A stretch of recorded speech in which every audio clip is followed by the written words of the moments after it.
down already? No, we got about 130. Okay. All right. Just kidding. Here we go.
Good evening, everyone.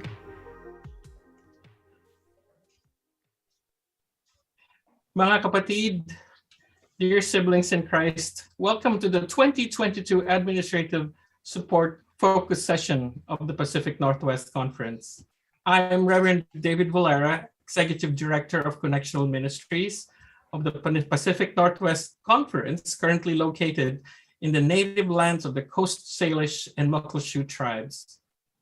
For tonight's focus session, we will receive recommendations and petitions that affect the temporal and financial resources of the annual conference.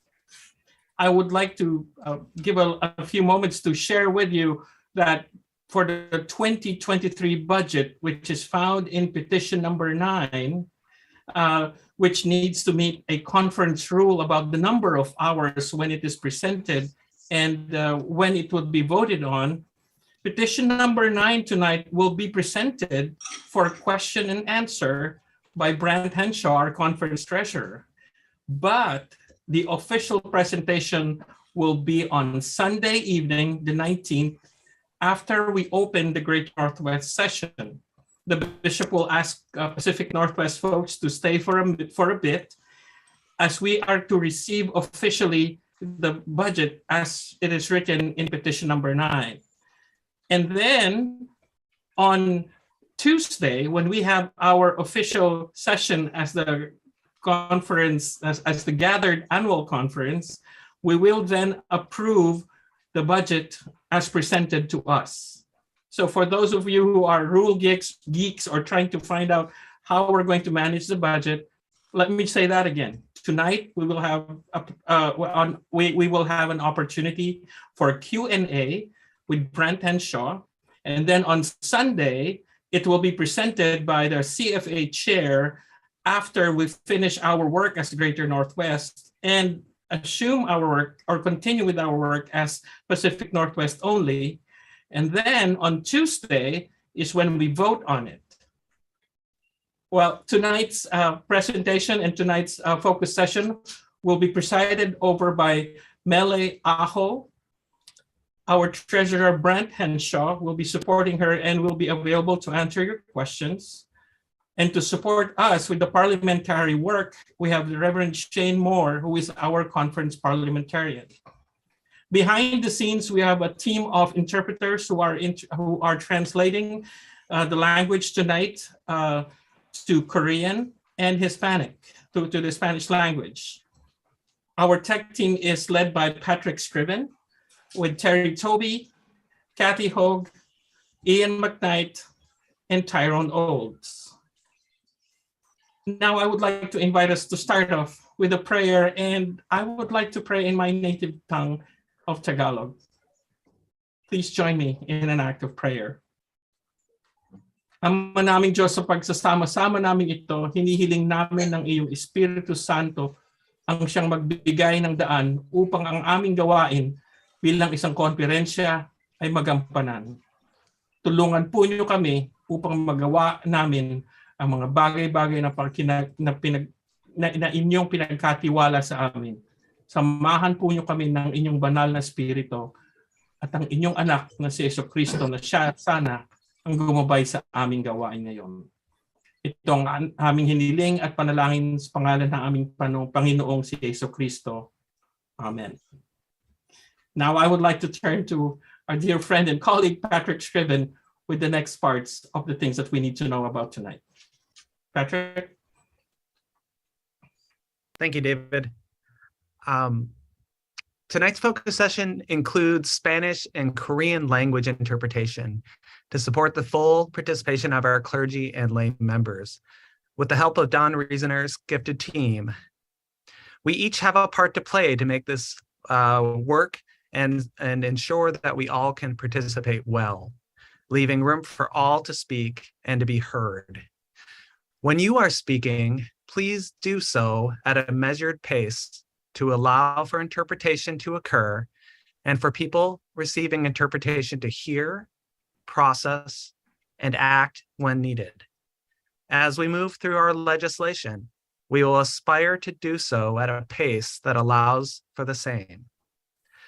Each attendee this evening should select the language of their preferred, the channel of their preferred language to allow everyone to participate fully. This includes those participating in English. Let me go over those instructions right now. In your meeting controls, click or tap on the interpretation icon. On most devices, you will find this along the bottom of your screen or Zoom window. Click the language that you would like to hear. To hear the interpreted language only, click Mute Original Audio. I don't have any audio. Just join with video. I will drop a link to these instructions in the chat in a moment. If you are still having difficulty, you can call Tyrone Olds on our staff at 206-679-9172, and I will also include that information in the chat. One final thing, please remember to practice patience and grace with one another as we move through the evening. Many of us have grown in our virtual meeting skills during the pandemic, but it doesn't come easy to all of us. And then, because I always like adding one more final thing, if you happen to be First United Methodist Church, as identified by your Zoom window, please rename yourself as the name that you were given or the name that you have taken, so that we all know who we are. And if we need to seek the floor or vote, we have a record of who did that and it wasn't a building. So in this one case, you are not, you are a member of this conference. You are not a building in this conference. So please take the opportunity to do that. If you have difficulty with that, please do reach out to us and we'd be happy to help. In a few moments, I will be also maybe reaching out to some of you in chat, and other members of our tech team will do the same to help you to rename yourself. So have a good evening conferencing, and I believe I'm turning things over to Shane at this moment. My name is Shane Moore. I am the pastor at Wesley United Methodist Church in Yakima, Washington, on the tribal lands of the Yakima Nation. I am coming to you tonight as our conference parliamentarian. I have a few things I'm going to share with you as we begin our work together today. The first is that all recommendations that we will be covering tonight are found on the conference website for the annual conference. A link will be in the chat shortly. And we will be covering petitions 1 through 11 this evening. I do want to draw your attention that there is a new updated petition number 5 in the download section of the conference website. So please look at that. That is petition number 5. It is retirement annuity responsibility, as we have added some names, and you will see it on the screen as well. Tonight, we will be covering petitions 1 through 11 in your handbook as part of the administrative support focus session. Those who receive voice and vote tonight are those who are duly elected members of the annual conference from their local church. So you are clergy, retired clergy, or maybe you are the lay person from your church or from a conference board position. We do have visitors with us tonight to help us with this session, but also it is an open session, so there may be visitors who are just logging in to see the business of the conference. They do not have voice and vote unless granted that by the chair of the focus session. Our chat feature will be closed, so you are not able to chat with one another, but you may be able to communicate with the tech team if needed, and we can communicate with you. There may be a time, if language is done through an amendment, that we will have you communicate with us to share that language in the chat feature to readily make that available. As we go through our petitions tonight, one thing we want to familiarize you with is something called the consent calendar. Our annual conference uses a consent calendar to help us work through petitions and recommendations that are more than 90% approved one way or the other by the focus session. So any petition that receives a 90% vote of concurrence or non-concurrence will be presented on the consent calendar. And then at the plenary session, the consent calendar will be voted on as a whole of all those items, not as individual items. If there is something on the consent calendar that a group would like to take off the consent calendar, the way you do that is 10 members must sign a petition and present it to our Director of Connectional Ministries, David Valera. How we are doing that through this day and age is that 10 members must send an email specifying the petition that they would like to come off the consent calendar. By our conference rules, petitions number 8 and 9 are not allowed on the consent calendar, and 8 and 9 are a church closure and our budget. Those items must be presented to the floor as individual actions. If you would like to speak to the floor tonight, we will be using the raised hand feature. If you look down at your controls, you will see a reactions button, and on that is a raised hand icon. When you raise your hand, that does not allow you to at that moment begin speaking, but lets the tech team and our chair know that you would like to speak. So we will be watching that, and we will let the chair know that someone has raised their hand and would like to speak. After the chair has called upon you, you can begin speaking, but we ask that as you begin to share your name, your role, clergy or laity, and what local church you represent. As an example, if I raised my hand, our chair would say, I call upon Shane Moore. And then I would say, my name is Shane Moore. I am clergy from Wesley United Methodist Church in Yakima. That is the way we will do that. On things such as if we have to call on calling a question or simple procedural pieces, we will use the raise hand feature to try to get a sense of the body. But we do have the ability to call a poll, which is what we'll be using for all recommendations and amendments. And in just a moment, we are going to have a test poll. And so you will see what that looks like. So as we get ready for a poll, our chair will say, we are ready to vote. Our test poll question tonight is, have you watched Sesame Street? So after that is presented, our chair will say, I am ready to open that poll. And then Terry Toby, our tech, will open it. I invite you to vote on our. And I see many of you are voting. And so our chair, as well as our tech team, sees how the votes are coming in. And when we see them slow down, we will give a few seconds. And then we will signify by saying the poll is now closed.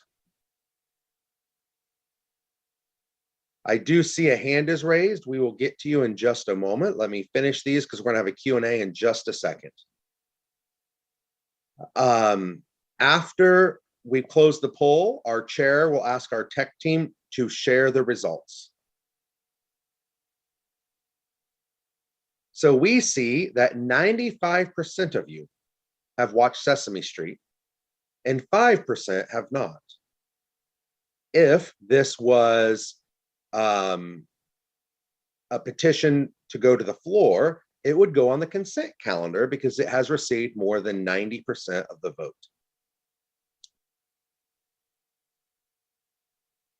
One thing that we do want to share is that abstentions, such as not voting, do not count in the vote total. They are the same as not voting. So I will have our tech close the share results. And then I was going to come to a time of Q&A and I saw a hand raised. If one of them can please share me what hand was raised.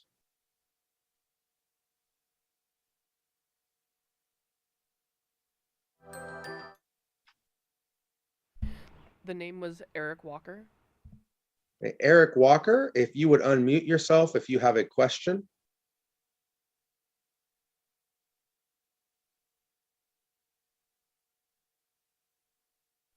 That was a mistaken hand, sorry. Okay, no worries. But now you see, as the body, how we will use the raised hand feature. So when a hand is raised, we will notify it and then call upon you. Do I have any other questions from the body tonight about the process we will be going through? If so, you can use the raised hand feature. Okay, Dana and Kathy Bryson, I see your hand is raised.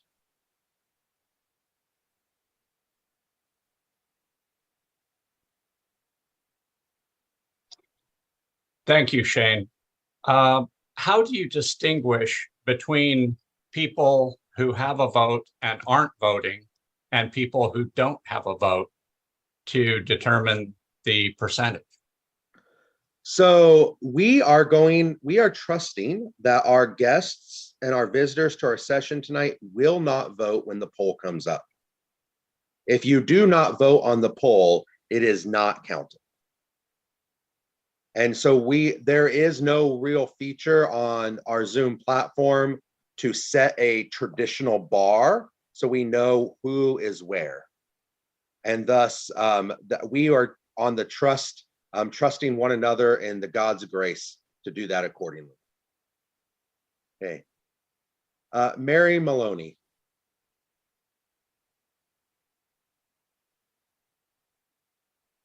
So I have a number to sign in to vote, but I see no way where to put it. Earlier today, many of you received an email with your voting ID number. That is not used tonight. That is for next Tuesday's session when we are with GNTV for our plenary, and they have, I would say, a very sophisticated voting system that uses voting IDs. We do not use those tonight. We just use the polling feature on Zoom. Okay, thank you. Are there any other questions?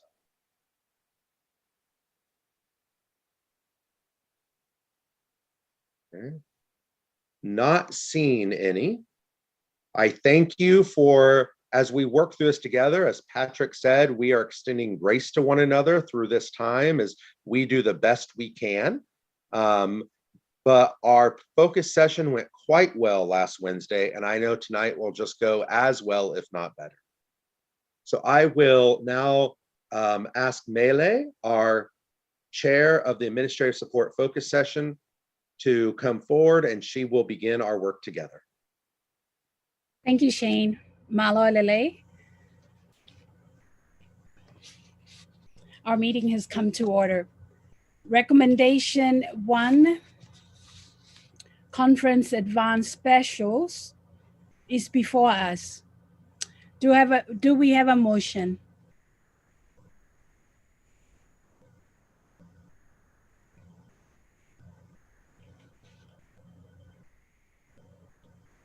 I move adoption.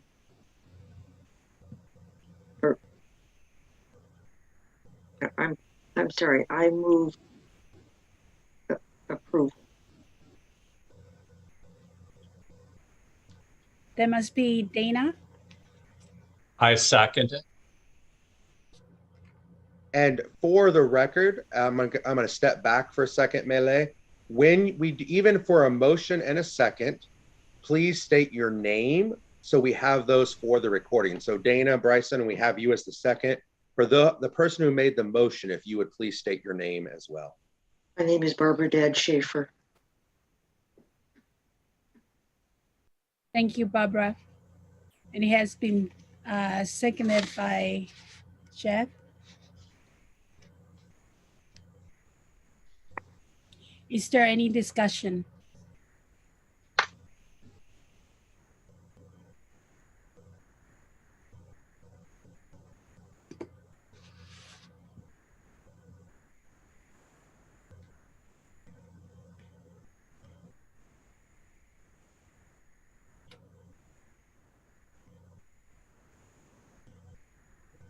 I don't see any hands, Mele. So I believe we are ready to vote.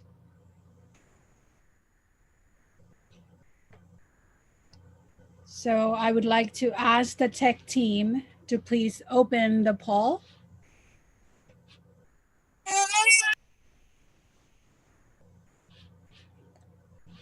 Please start voting now.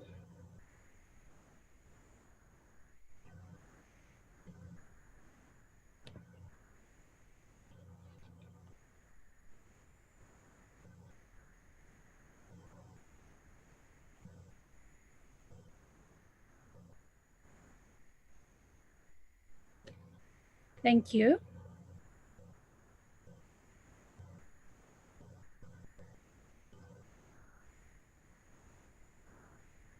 Melee, the votes do seem to be slowing down. Thank you, Terry. We'll ask the tech team to please close and share the results, please.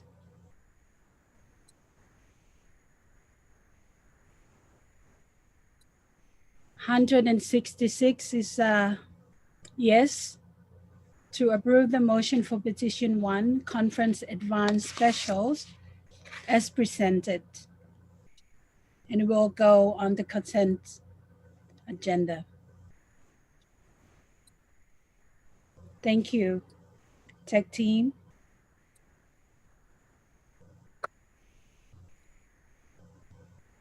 Let's move on to petition number 2. Minimum compensation is before us.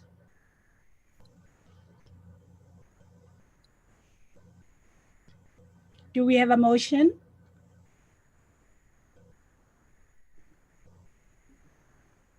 David Parker, I move approval. Thank you, David. Tim Polito, Washougal United Methodist Church lay member, I second. It has been moved and seconded, David and Tim, that a minimum compensation. So is there any discussion?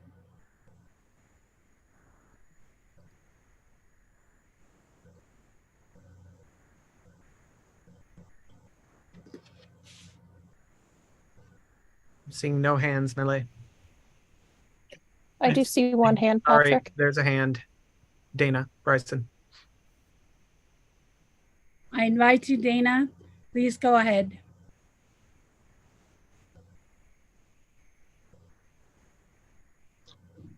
Thank you, Mele. Dana Bryson, I just had a question. It looks to me like all this petition is doing is raising the commission and not even keeping up with inflation, essentially, but still raising a moderate rate. And I assume that this was an amount that the board considered fair. Is that correct, Brant? Would like to invite Brent to answer Dane's question. Thank you for the question, Dana. Our conference for many years has had a practice of using an average between the rate of CPI in the Seattle area and the overall CPI adjustments of average of our local churches to find a moderating number that works across the entire conference. And so that's the way the number has been reached. We are in an exceptional time currently, and that may be something that we need to look at as we move forward, but that has been the practice, is to keep some pace with inflation at the minimum for our cash compensation to our pastors. Thank you, Brent. Is there any other questions?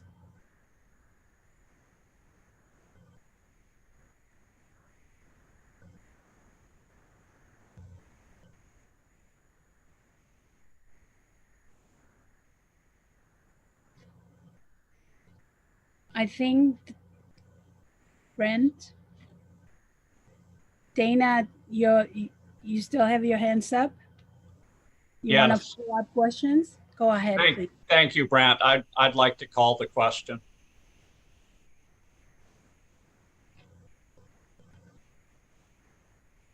So Dana called the question.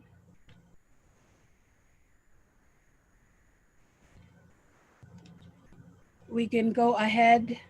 Brent, any other? We can go ahead and start the vote now. Thank you. We're ready to vote. I'm asking the tech team to please open the poll. Go ahead and vote now.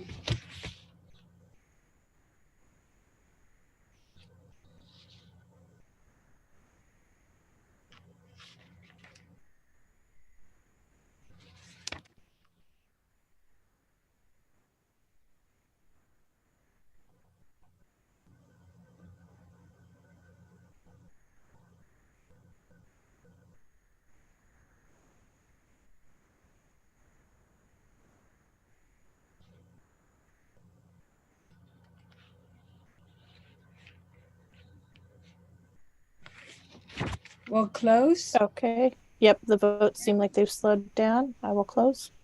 Thank you. Petition number 2, we have a yes of 98%, 167, and no of 2%. That will move to the consent agenda. Please share. Mele, would you like me to share the results? Yes, please go ahead and share, Terry. Sorry that I haven't invited you.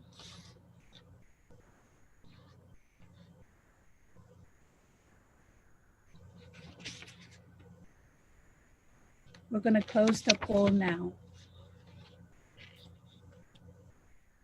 Thank you, Terry.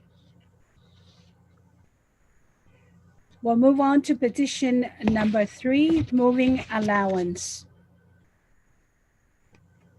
It is now before you. Do we have a motion?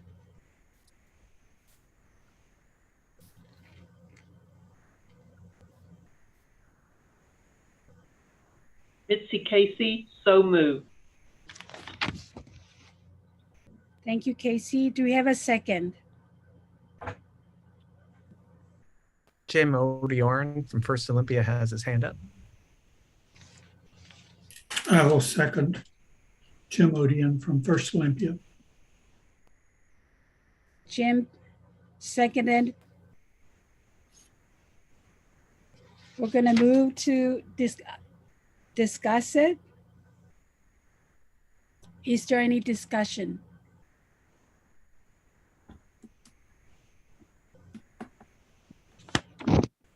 Jim, is your hand still up to discuss, or was it just still there?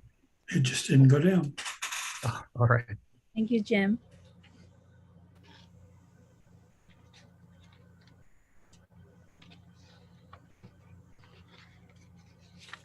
We have a hand up, Angela Woolley. Hi there, Angela Woolley from United Church in University Place, clergy. I have a question about how, if these figures have been mapped to current moving costs and how they compare, what the gap is with what we subsidize and what the true cost of moving. So just would appreciate some background information on how these numbers were arrived. Thank you, Angela. I would like to invite Brent to speak to this, please. Those are great questions, Angela. This is a standing resolution that has not been reviewed in a number of years, and it is time to be reviewed. Particularly in the last year, we've seen big shifts in costs, and we are tracking those as we go through this appointment season, and we will bring a adjusted petition as a recommendation next year. But I should say we also work with the districts and the local churches to try to ensure that the demands on the local church are kept to a reasonable level. And so we've gotten creative with some different ways of funding that. Okay, I'm glad you're looking into this. It is very expensive to move even before our current rates. And I just think of a pastor on minimum salary, and of course the church, the burden on the churches and the clergy are all who are impacted by a move. So thank you. It's kind of a point of justice of how we hold that. So thank you. Right. We do work with the church so that a minimal amount in terms of basic moving expenses are covered for the pastor, and it doesn't fall exclusively to the local church. Okay. Thank you. Thank you for your question, Angela. Are there any more questions?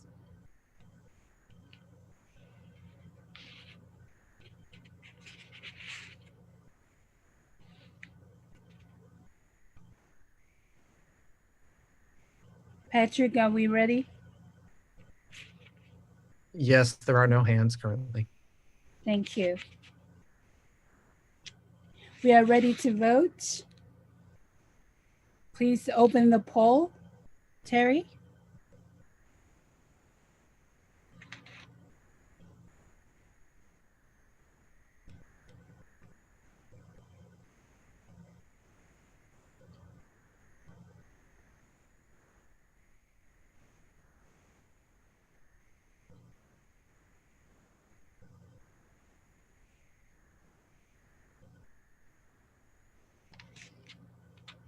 We're ready to close it. And please share, Terry.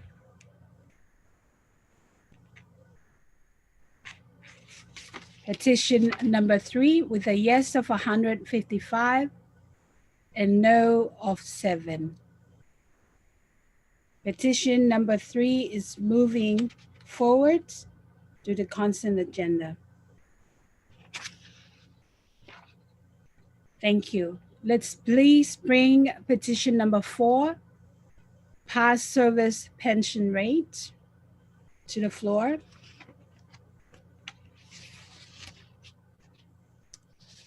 Do we have a motion?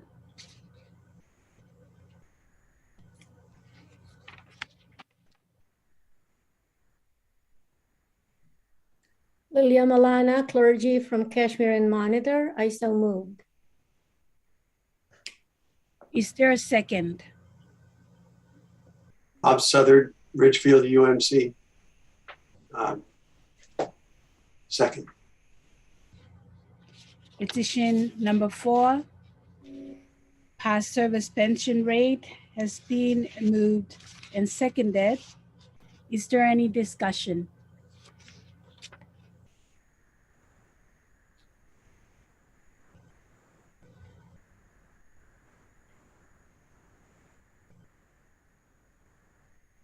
Not seeing any hands. Thank you, Brent. We are ready to vote. Terry, please open the poll. Vote now, please.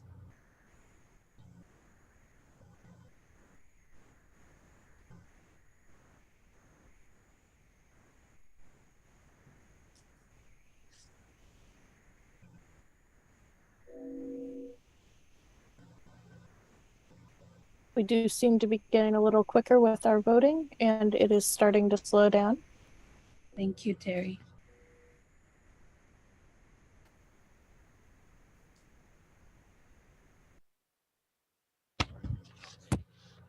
And I think it is settled.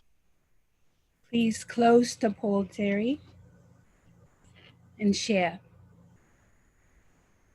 We have 168 yes and 2 no. Petition number 4, past service pension rate, has been moving to the consent agenda. Thank you. Let's move on to petition number 5, retirement annuity responsibility is before you. Melee, I'm just gonna draw everyone's attention to if they're looking just at their recommendation section, they will see on the screen 2 other names, Sia Beluka and Pat Sleeth have been added. So there is an updated petition. Please be aware of that. Thank you, Shane, for bringing up the update information. Do we have a motion? Doug Wood, Laity, Mill Plain, so moved. Diane Collier, Laity, Des Moines, second. Thank you, Bill and Diane. Has been moved and seconded. Is there a discussion? Dana Bryson has his hand up. Dana, please go ahead. Dana Bryson, just have a question, actually a confirmation, that since this is sponsored by the Board of Pensions, can we assume that they have confirmed that all of these people on the list meet all of the requirements for the annuity? I would like to call on Brent to please respond. Or, Bruce. Bruce is here. Hi, Bruce Galvin, Conference Benefits Officer. Yes, all these people have met the requirements. The second column there shows which disciplinary paragraph that they're under. That's why we state what their age is and how many years of service determines which category they're under. And then the Board of Pensions, Westpath Benefits and Investments receive this information, and they have it in their system and have been communicating with all the people here. Thank you for the question. Thank you, Bruce. Is there any other question?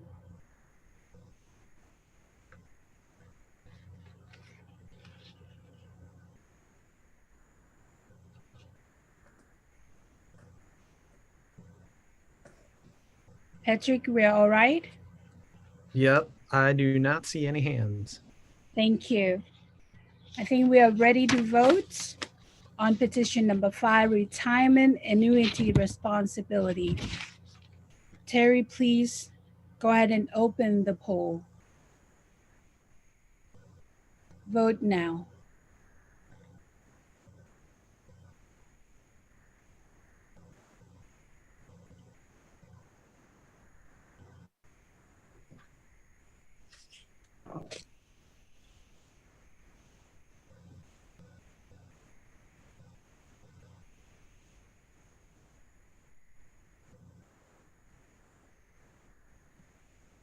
Okay, it does look like it is slowing down.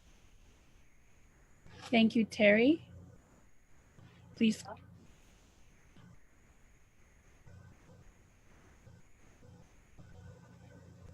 Can you close the poll, please, Terry, and share?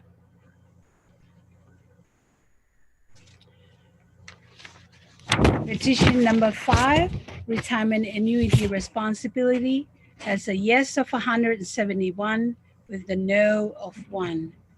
This petition is going to move on to the consent agenda. Thank you. We'll move to petition number 6, retirement grants.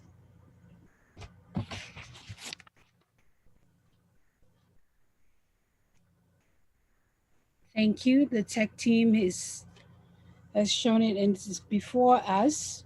Is there a motion?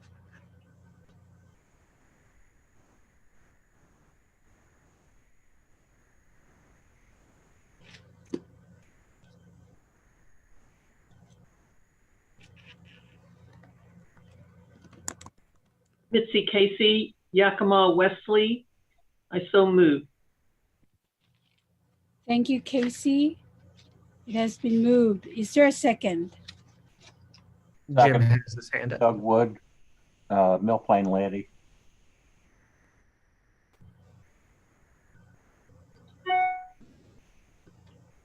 Brent, I saw you. I think Douglas seconded it, correct? Yes. Yeah. Thank you, Casey and Douglas. It has been moved and seconded.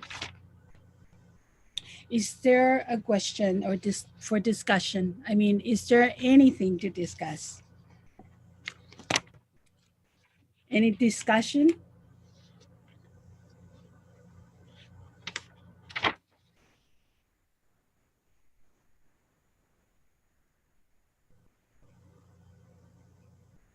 There are no hands.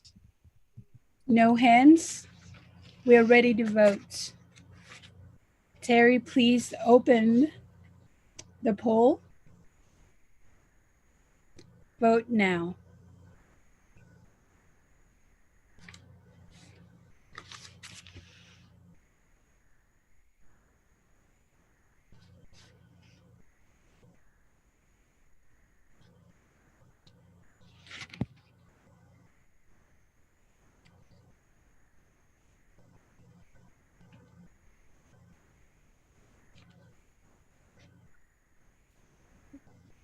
Does look like it is slowing down. Thank you, Terry. Can you please close it and share? Thank you. Petition number 6, retirement grants. Poll says yes of 169 with 2 no. This petition is moved on to the consent agenda. Thank you. Petition number 7, disability benefits. Judy Dirks, lay, Bonners Ferry. I move to approve petition number 7, disability benefits. Thank you, Judy. Is there a second? Lilia Malana, Kashmir and Monitor. I second the motion. Thank you, Lily. It has been, the motions have been seconded by Judy and Lily. Is there a discussion?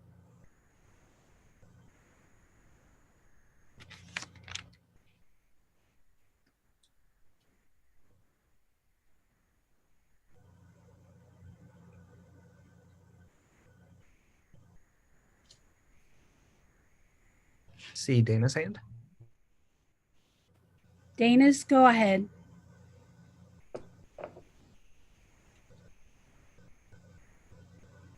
Dana, please unmute yourself. Thank you, Patrick.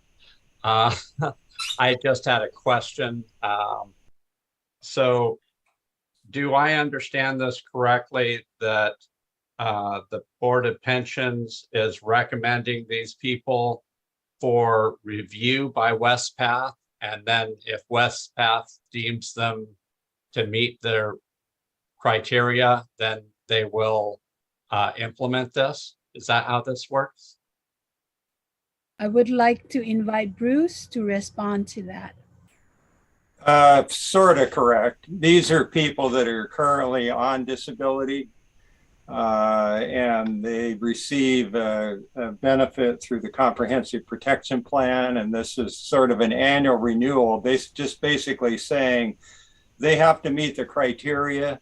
They have to send in reports periodically to Westpath and the company that Westpath uses. And if for some reason things change in the interim, then this is just saying that, you know, it's not going to be approved. I mean, it doesn't get approved, then we're not, the Board of Pensions is just approving it, assuming that Westpath is going to, that the people, these 5 people listed here will continue to, you know, provide the proper paperwork that they have to continue to do. So they've all done it so far as I know. And I haven't received any notifications that these 5 have not completed what they need to do. But this has to be done once a year. And so that's just sort of a caveat that we put in there. We pass it on to Westpath. We're not in any position to decide if these people should be on disability or not. So we leave it to the professionals at that point. Thank you so much, Bruce. Is there any other question?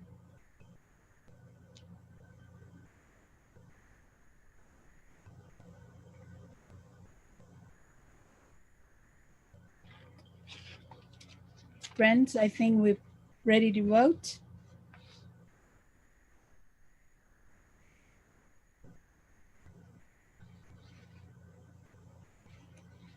Terry, can you please open the poll? Vote now.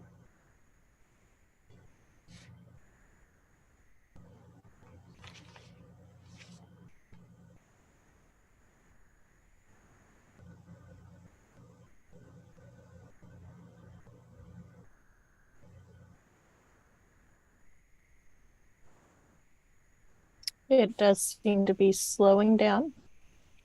Thank you, Terry. Please close and share.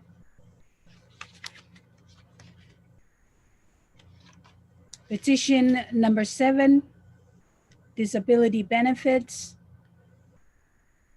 The poll has 173 yes and 1 no. This petition will move on to the consent agenda. Thank you.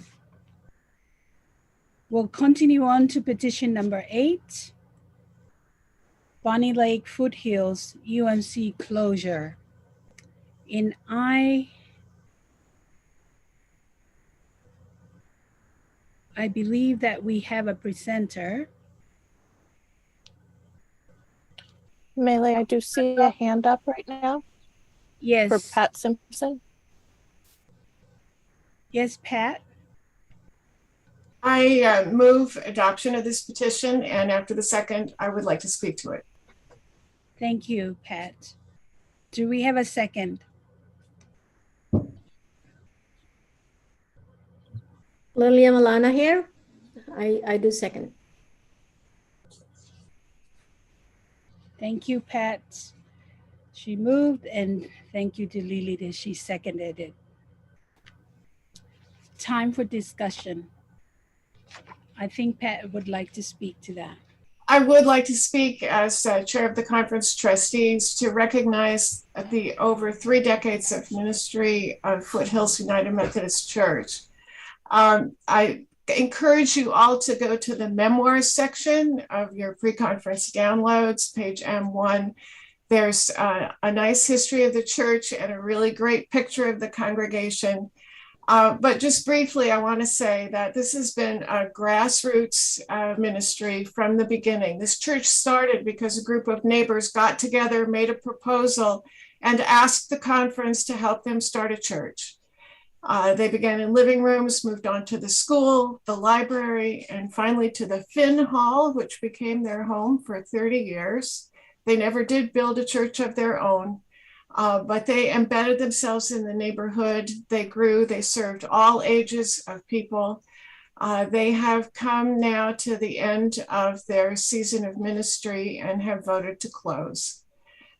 So I hope you will honor them by taking a look at that memoir and giving thanks to God for the work they have done. Thank you, Pat. Is there any other questions to discuss? We have a, never mind, it went away. No more hands? No more hands. Oh, it is, we have a hand. Michael. Thank you for the opportunity. No, I just wanted, I don't know if it should, may we, before or after we vote on it, may we have a chance to uplift church members of Bonnie Lake in prayers as they go through what are the next steps for them. Thank you.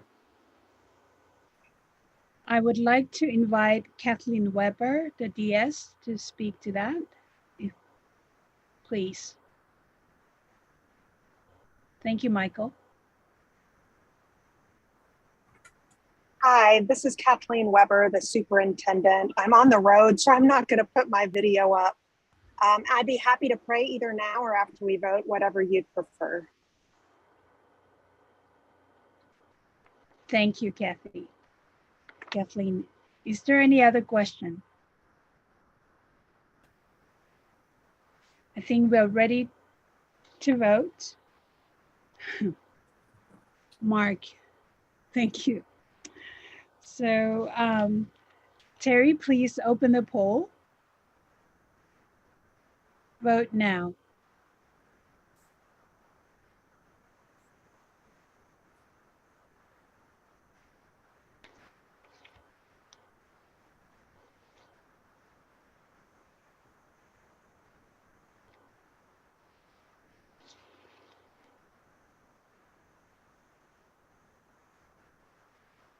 It does look like it is slowing down.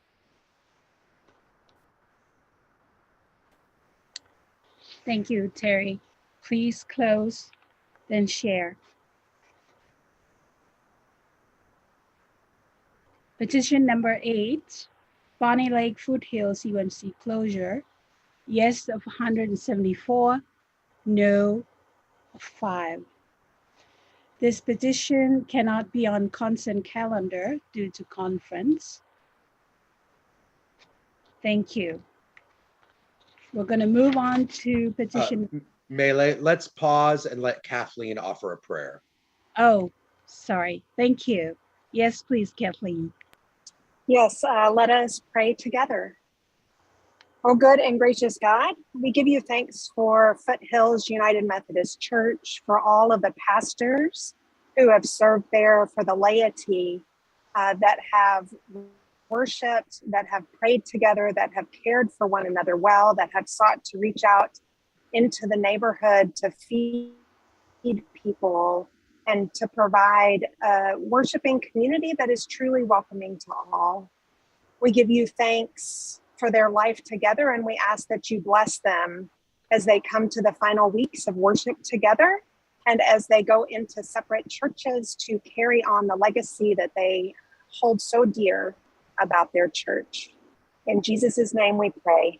Amen. Amen. Thank you very much, DS Kathleen Weber. We shall move on to petition number 5. Shane, we are ready? Yes, we are ready for the next petition number 9. Number 9. Pardon me. This is the Council on Finance Administration recommendations. We would like Brent to speak to this, but asking all of you if there's a motion. Julie Brown, I move adoption. Thank you, Julie. Is there a second? Meredith Dodd, Clergy, Charge Conference Bothell, second. Thank you, Meredith. It has been moved to adopt by Julie and seconded by Meredith. Thank you. Is there a discussion?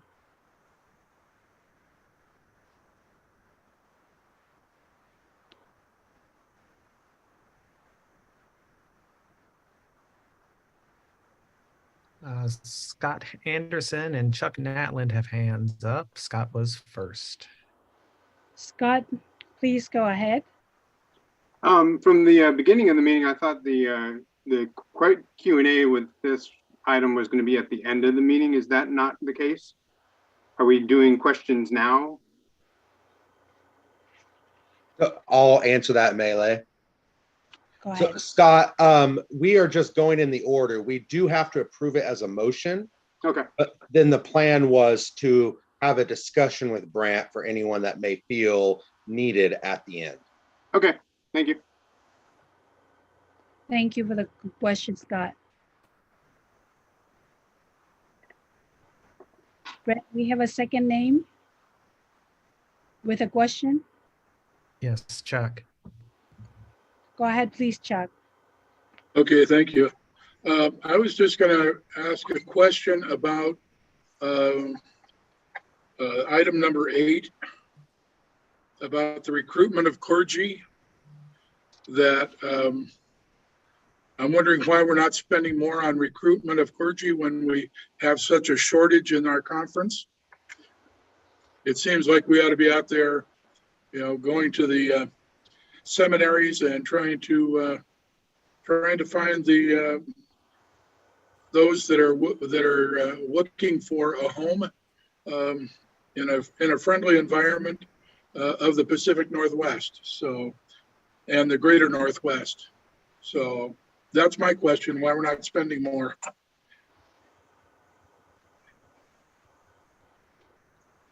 Thank you, Chuck. I think your question will elevate to Brent and he can answer that. Great question, Chuck. Thank you for that.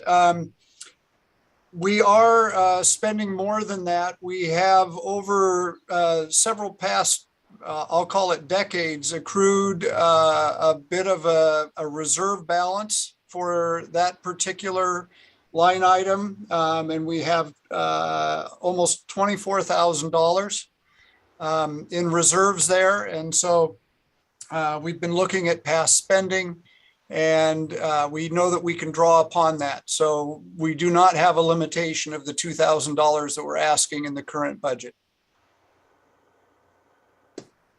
Thank you, Brent.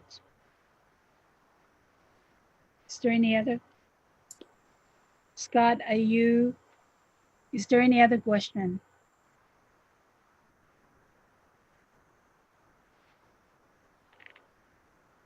We don't. Oh, we have a question or a hand raised from Nancy Davis, and then after Nancy, Deborah. Nancy, please go ahead. Thank you. I'm looking at the District Superintendent's Fund, and I'm just curious about this one line item, professional expenses. They were increased 3 times, from 25,000 to 75,000. Could you explain what the thinking is behind that? Thank you, Nancy. We'll let Brent speak to that.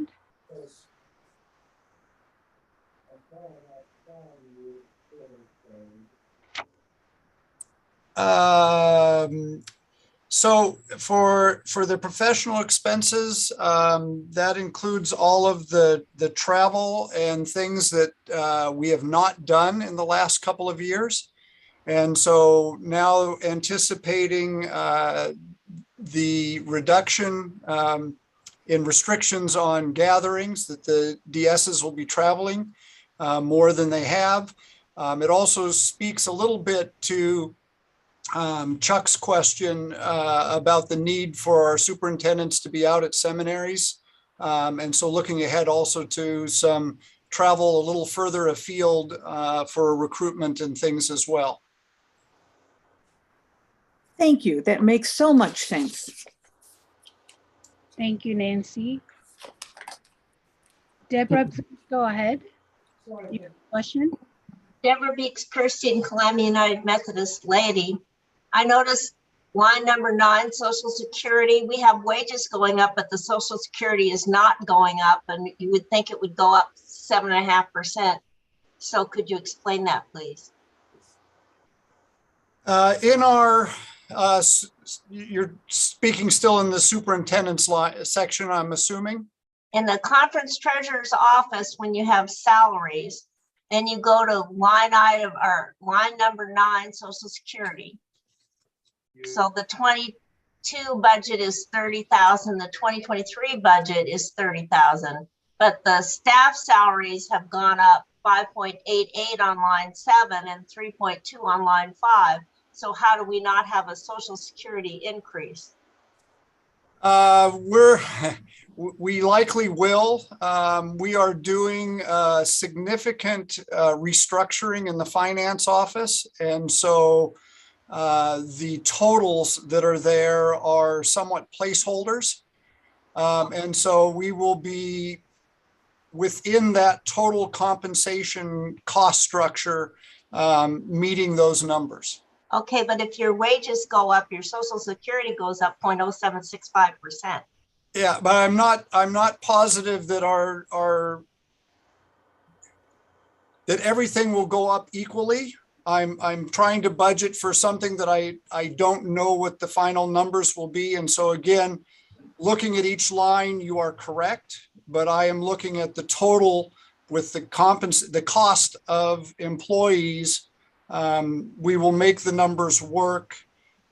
Even though that specific line may not be adequate, we will use it either out of professional expenses or out of savings in some of the other compensation lines to make that be a total.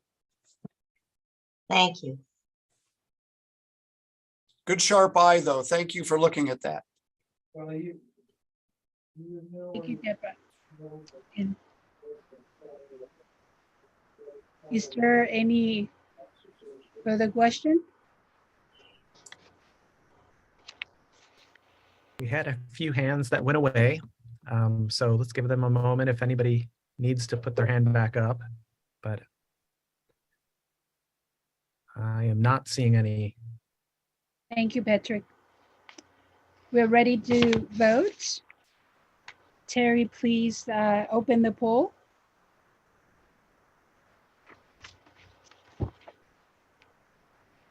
Vote now.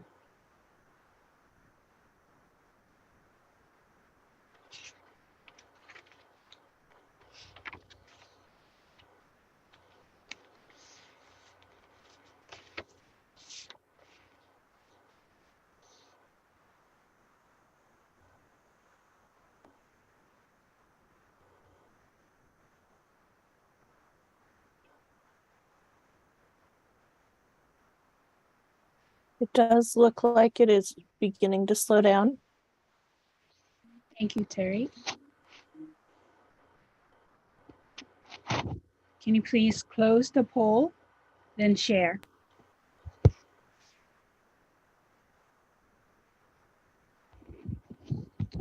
Petition number 9, Council on Finance and Administration is before you. The answer, yes, of 166 and voted no, 9. This petition number 9 cannot be on the consent agenda calendar due to conference. Thank you.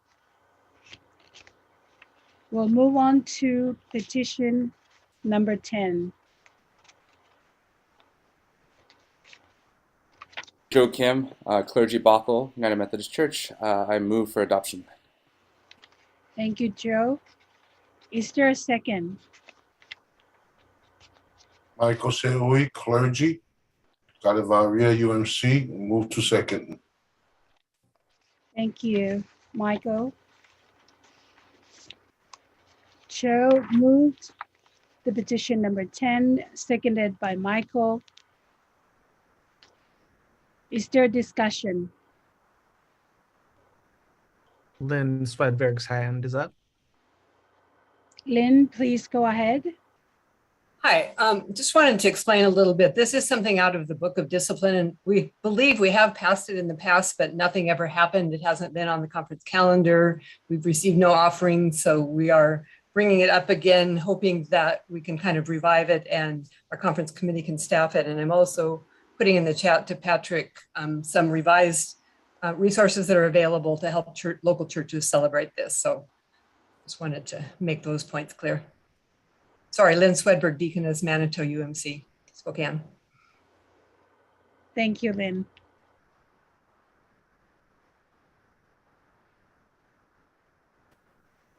The suggestion from Lynn in terms of the revision. Do we have anybody to speak to this, or we can go ahead and ask if there is any other discussion?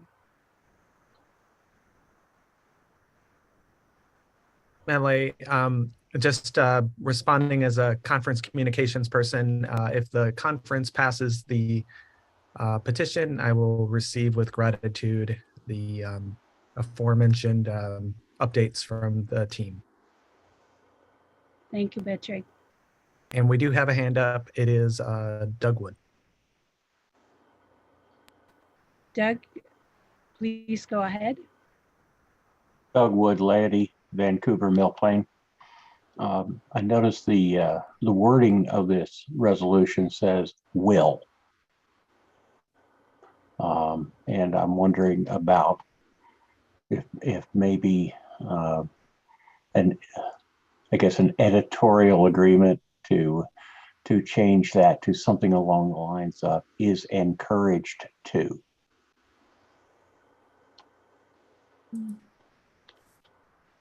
So Doug is asking to change will to encourage to. So he's requesting an amendment to this petition number 10.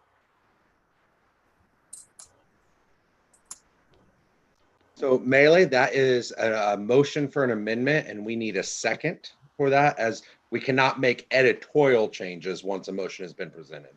So we would need a second to do that before we have discussion. Thank you, Shane. Is there a second to the amendment? The motion?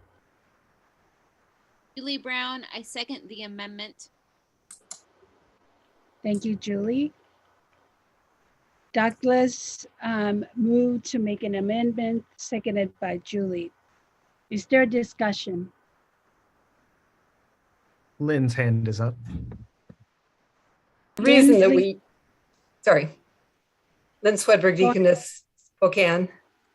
The reason that we use the word is from the Book of Discipline, that it shall be observed annually on a date to be determined by the annual conference. So we're just basing that on the Book of Discipline, which is not necessarily an argument, that's just giving you our rationale. Thank you, Lynn. Would like to ask Shane what we So I see Doug's hand raised again, so I'm gonna let Doug speak.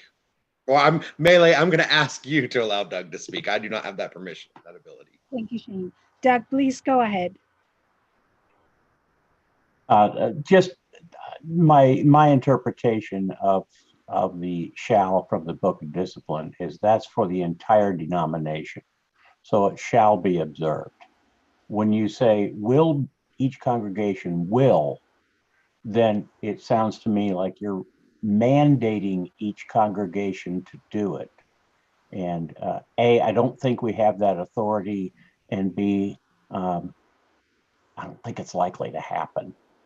So I would just suggest, instead of saying will, is encouraged to.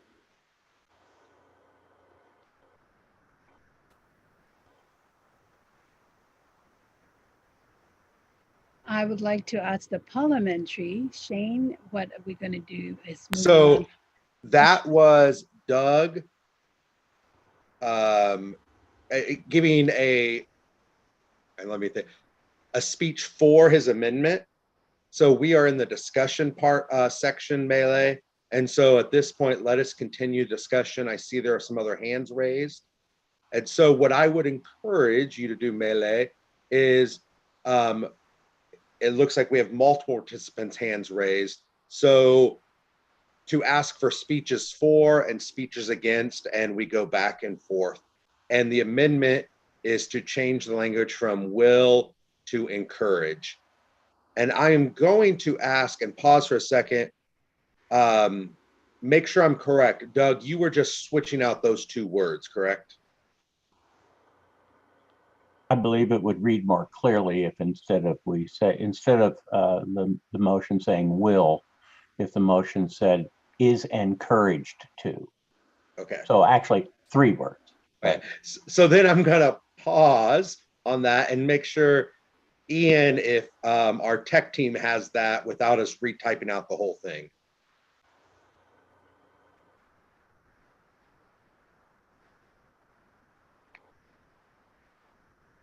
I think I have it on the screen now.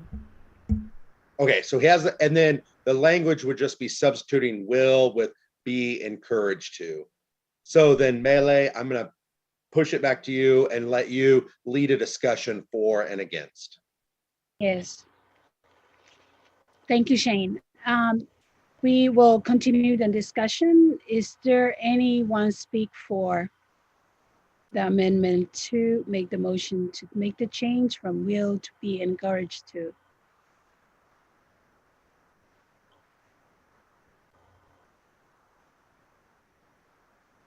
We have several hands up. It's hard to know the intentions, but Ella's hand has been up the longest.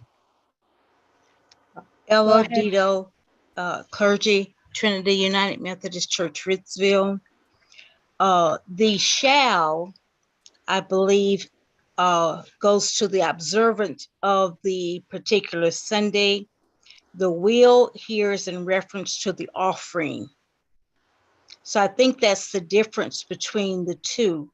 So yes, we do have a shall, and that's just for the observance of this particular Sunday. The will is in reference to the offering will be taken up. There will be an offering taken up. So I think that's the difference between the two that I'm seeing.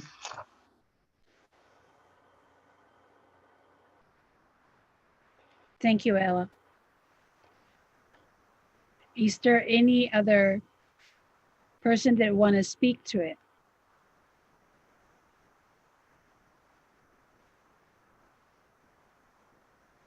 Have Lynn's hand and Tim. Lynn, go ahead, and then we'll have Tim speak.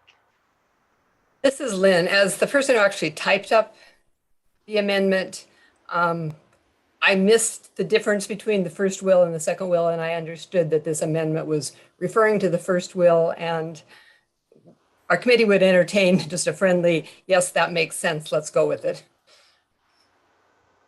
So I'm gonna step in.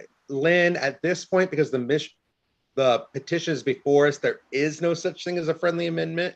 Okay. Which it just complicates as we go. So anyway, so all I'm saying is I'm in favor of what you are saying. Yeah. The offering is an optional, so I'm not fighting that. And what I am hearing, I'm going to step back to Doug Melee, is that Doug's will was on line, it was the will of line 4, not the will of line 8. That's what I thought. I want to make sure we're clear on that. Thank you. One moment.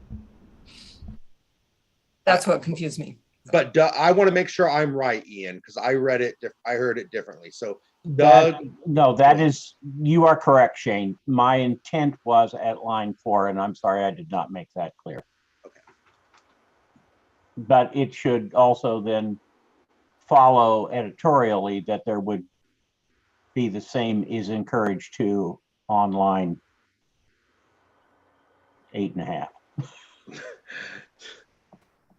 Yes, and so Melee, I'm just kind of stepping in here for you a little bit, but where we are at in trying to follow the parliamentary procedure as best as we can, to then change on line 8, that would need to be a second amendment to line 4, because that is what is on the floor. So we are specifically looking at what is on the screen as of now on line 4.5, as Doug referred it to, and then may change if a second amendment comes forward for the next one.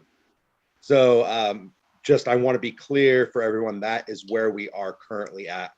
And Melee, you may continue the discussion. Thank you for clarifying it, Shane. We can continue the discussion. Is there any other person that speak to 4? Yes, Terry Bland has been waiting the longest currently. Please, Terry, go ahead. I wasn't going to speak for it. I was going to speak against it. Is that okay? Yes. Okay. I believe that it is very easy for us to skirt around being radical and doing something that is important. And by changing from will do it to encourage to do something, a lot of people will take the route of not doing something. And disability awareness is an important thing, considering the majority of our churches are filled with able-bodied people, and those who are disabled are often overlooked and ignored. And this is something that I know has been a big push for quite a while from a group of people, and I believe that we should keep the language as is. Thank you so much. Carrie? Patrick, you mentioned there was another hand. Lynn? Yes, we've got a log. Rashenda is the next person up. Rashenda, go ahead. Yes, my name is Rashenda. I'm in Southern Oregon, and I am just going to build a little, this is a speech against changing the language, building on what my colleague Carrie just mentioned. If you read the petition, it says that a portion of the proceeds goes to those experiencing disabilities within their local community. So by not sort of moving into this way of being together, we are in fact turning away from those within our own communities who might be struggling with their job or paying for a lot of things for being okay, actually, when struggling with disabilities. I understand too that nobody wants to be bossed around from on high and told that they shall do it. But in the spirit of this petition, I think that the wording, original wording is, for me, I would say, the preferred one. Thank you. Thank you so much, Rashonda. Patrick, we have more hands. Maybe we have 2 more that speak to for and against. Yes, again, I don't know the intents, but Joanne Coleman Campbell is the next in the queue. Joanne, go ahead. Thank you. Joanne Coleman Campbell, Edmonds United Methodist Church, clergy.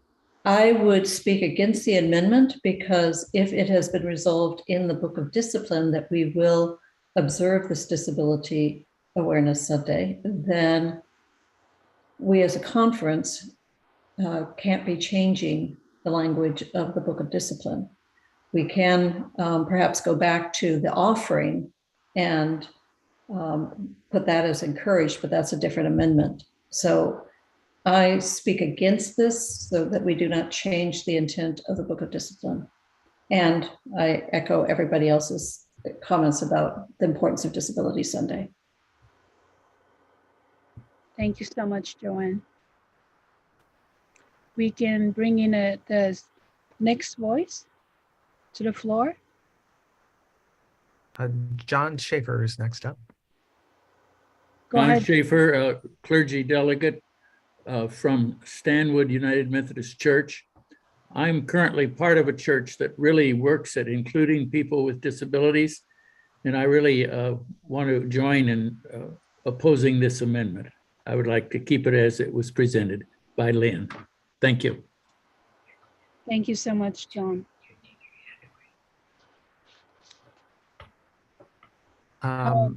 The next name is Jean Harris. And Melly, I'm wondering if before we move to more individuals, whether we might ask if there are any folks who wanted to speak in favor of the amendment, and if they could put their hands up. Thank you, Patrick. For those who are in favor of the amendment, please put your hands up so that we can bring voices, because we have 4 against right now.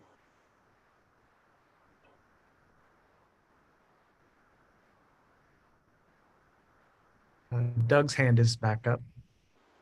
Doug, please go ahead. Well, in fairness, I mean, we all know what I'm going to say. You asked to have those in favor put their hand up, so I just put my hand up. You know, the only thing I would say is I just don't know, and maybe this just needs a ruling from the parliamentarian.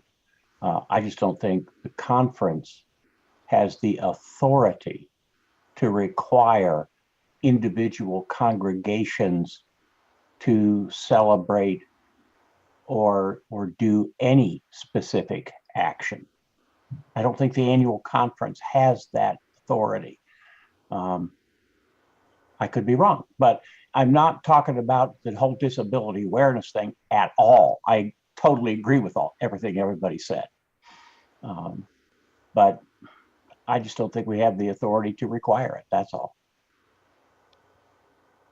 Melee, let me speak to that.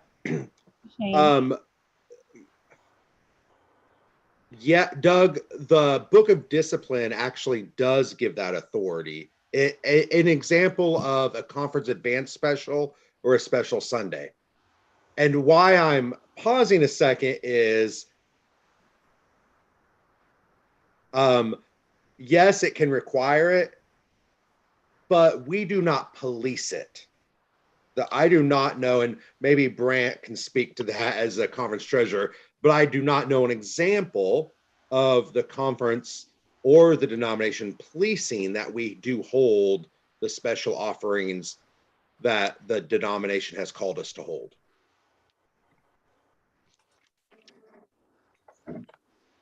Thank you, Shane. Dana Bryson is the next hand up. Dana, please go ahead. Thank you, Melly. Dana Bryson, I called the question. I think we need to just put this to bed. So Melee, the call to question is voting on the amendment, and it limits all other discussion. So first we need to vote on calling the question. I'm gonna pause and ask Terry Toby if she feels that between her and Patrick and the staff that we can follow a hand raising to do it that way, or if she feels it best would be easy to do a poll for this. We could go ahead and count hands.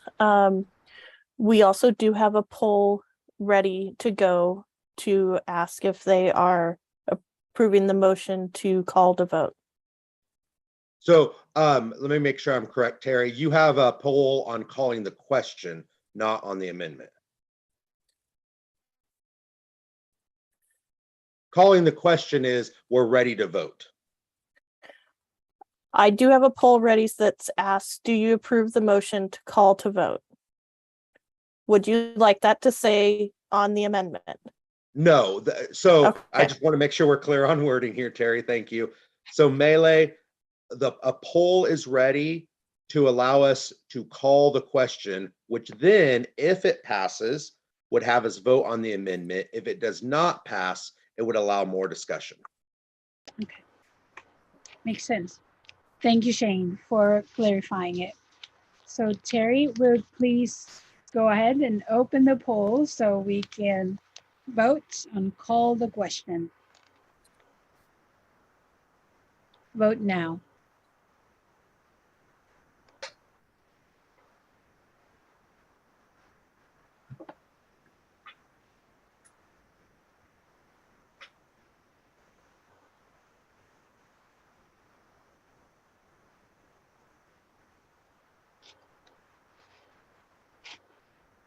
It does appear to have slowed down.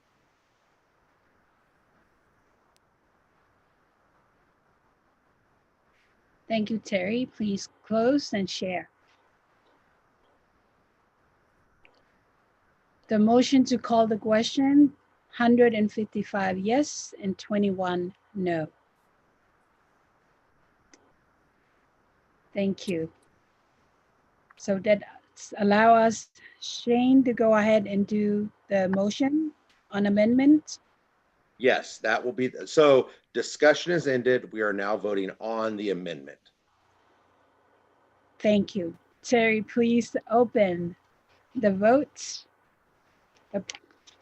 on the amendment. Vote now.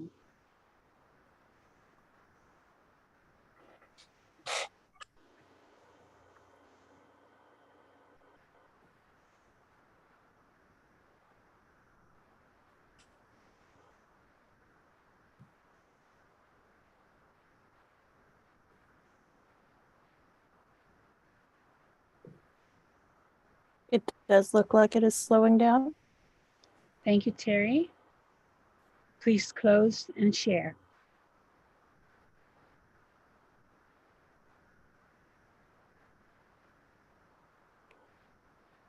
The motion to amend, 125 said no, 47 voted yes.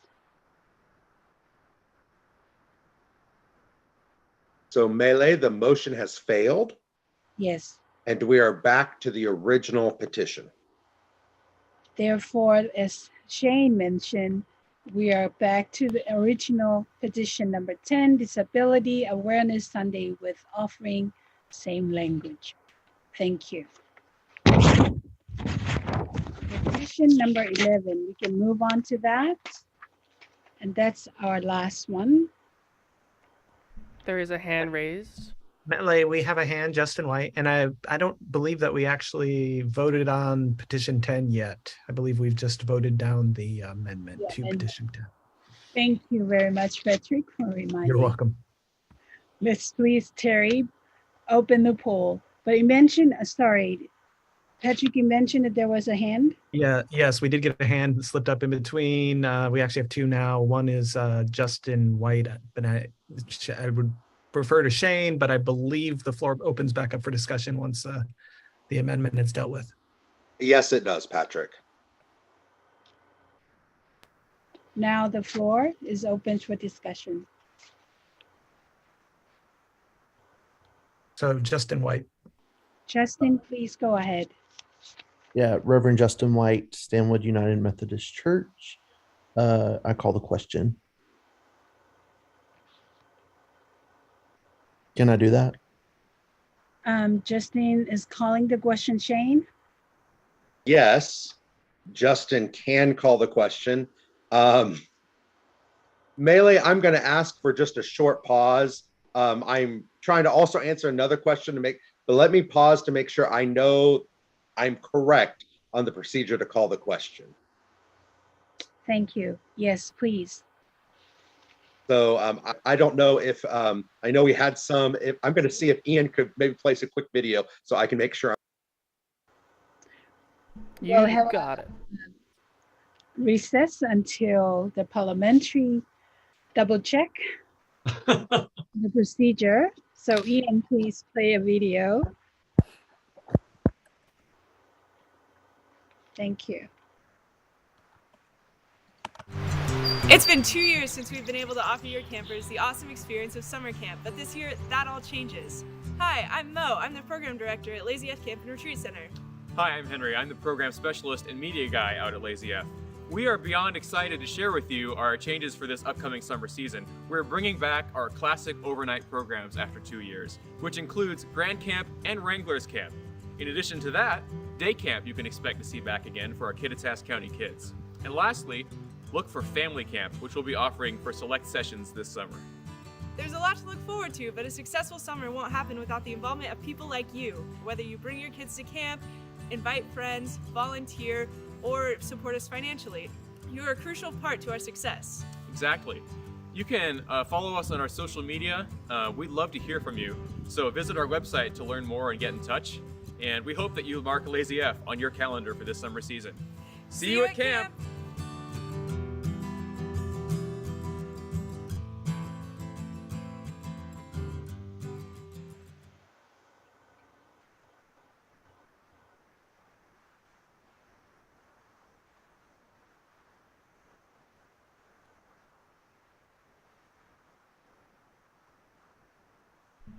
How we doing, Shane? Do we need another video?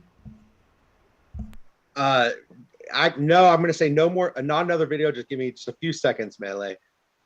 All right, Shane.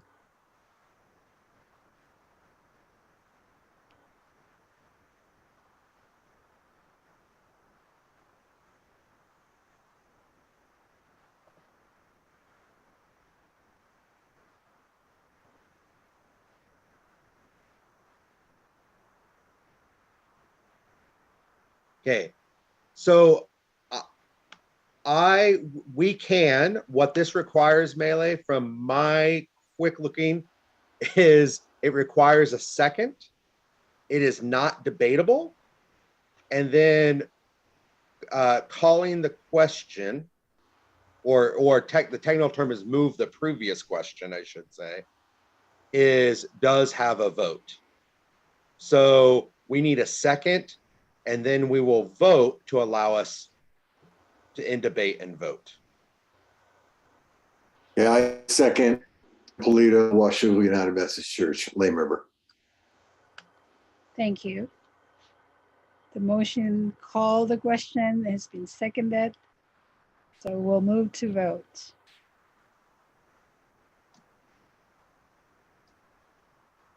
Terry, are you ready to open the poll? Yep. Thank you. Vote now.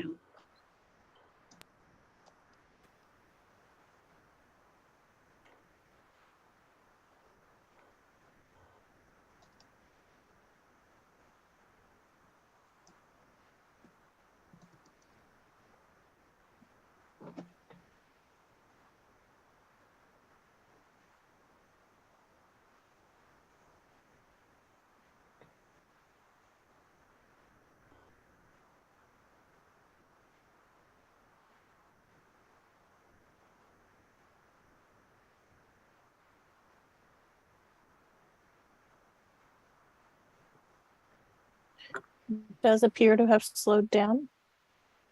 Thank you, Terry.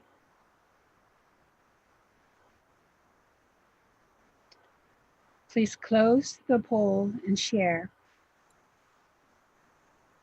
The motion to call to question, yes of 136 and no of 39.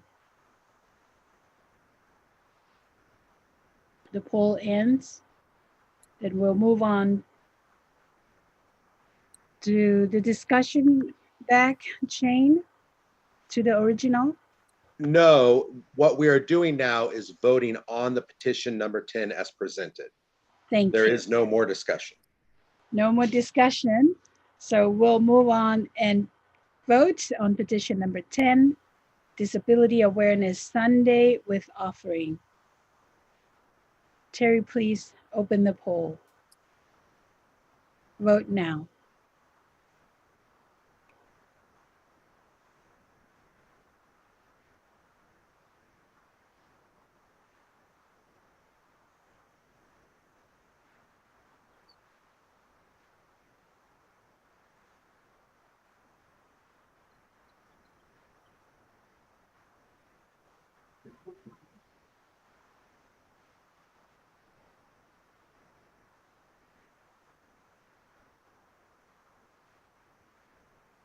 Lots of votes came in very quickly on that one, Melee, and they appear to be slowing down.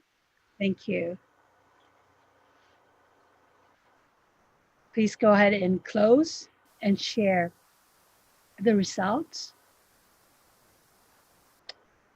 The motion for petition number 10, Disability Awareness Sunday with offering as presented, 149 said yes and 25 said no. This petition number 10 will move on to the consent agenda. Thank you. Melee, I'm gonna quick thing. This petition is not on the consent calendar. Oh. Because it did not receive 90%. If I am correct, Terry, I saw that result at 86%. 86%, that's correct. Thank you for correcting.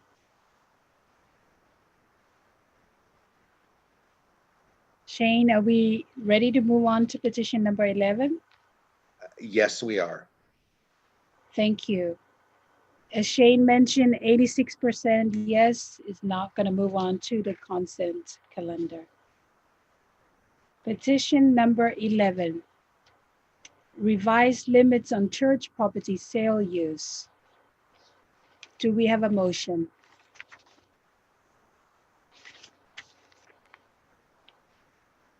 I so move. Shirley Porter, Spokane Valley United Methodist Church. Thank you, Shirley.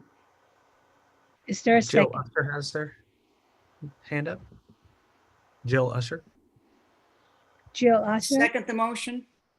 Thank you, Jill. The motion for this petition has been moved and also seconded. Is there a discussion? Pat Simpson has her hand up. Please go ahead, Pat Simpson. I would like to speak to this, actually to speak against approving it. But before I do that, let me point out that Eve Parrish, who wrote this petition, has sat through this whole meeting as a guest. And I would suggest we offer her the privilege of the floor to speak to her petition. Thank you, Pat. Eve, we would like to invite you to speak to this petition number 11. Do we Thank vote you. on that? Thank you, Pat, and conference members. I submitted this petition on behalf of all local church leaders. We here are the Methodists on the ground. And we know and can see and understand and anticipate what has happened to our church due to social change, the pandemic, and now looming the monster of inflation. And we are in the best position to come up with solutions to recover and to flourish, taking advantage of opportunities that we have not had before. But we need to, first of all, sustain the church.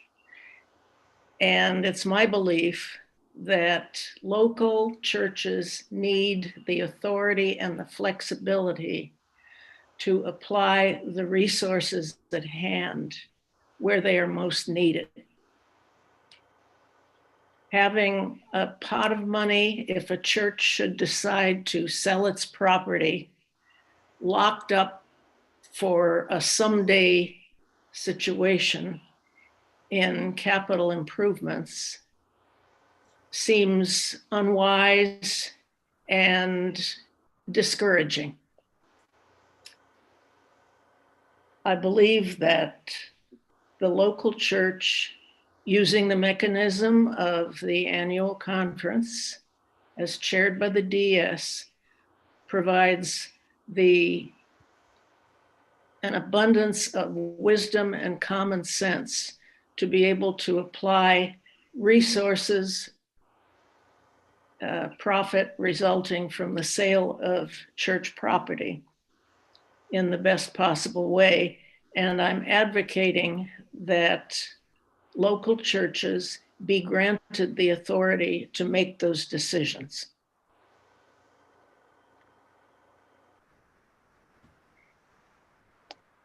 Thank you, Eve. Melee, I'm going to step in just for a quick moment. Just a comment has come to me, and I want to be clear. I want to clarify this. This petition is not asking the annual, or is not allowing the annual conference to change the book of discipline.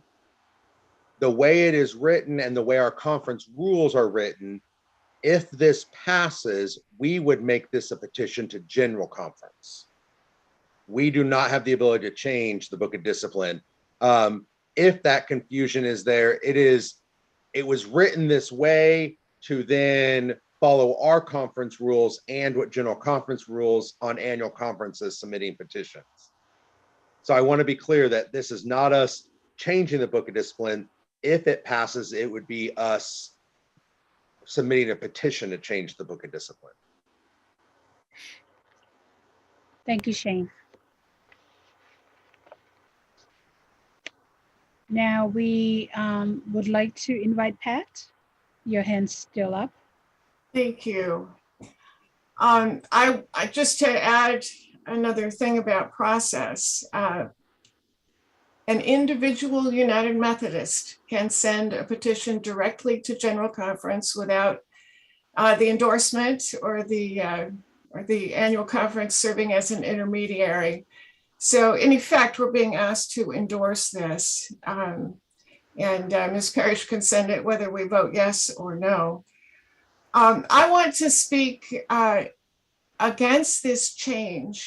And I'm going to say, I'm speaking partly as the chair of the conference trustees, and we have discussed this informally, but also from my experience as a superintendent, as a local church pastor. The discipline already provides a process for getting an exception to the reservation of these funds. And it's in 2543.3 if you want to go look it up. For the sake of applying some of the principal proceeds to a process of renewal and reinvention of the local congregation, the church can work with the District Board of Church Location and Building, the superintendent, and I believe the cabinet needs to approve this. It's meant to make sure that the congregation looks beyond simply what may be a very difficult current situation, and with consultation from those outside the church who I believe have been very helpful to congregations on the district level to guard the long-term future of the congregation so that they're able to maintain their ability to have a church home on into the long future of their ministry. So I am asking that we not endorse this petition and with the understanding that it will go forth even so as an individual petition to General Conference. Thank you, Pat. Is there any other discussion?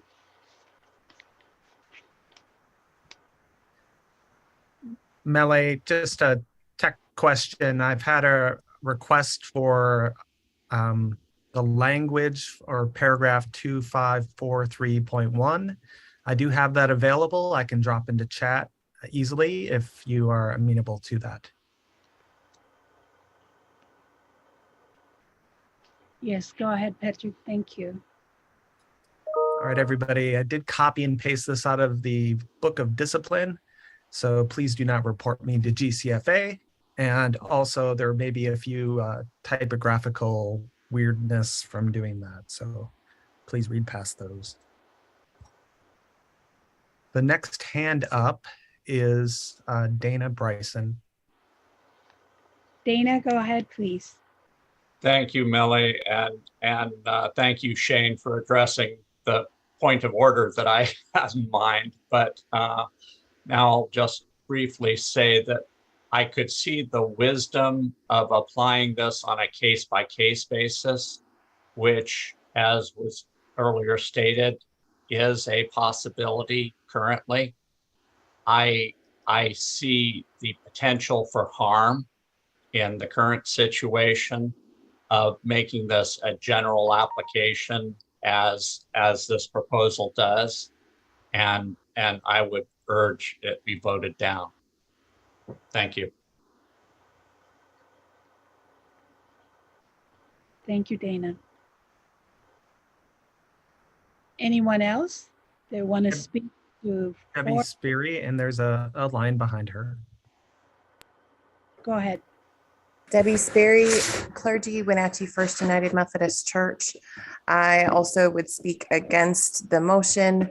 While I believe that local churches should have say-so and input regarding the assets and the sale of their property, I think this motion as written is too narrow for us to approve to send on to General Conference. I believe we're at a vulnerable time in the denomination, and it seems too easy to approve this motion and then have churches selling their property, taking away valuable resources without proper oversight as the motion stands.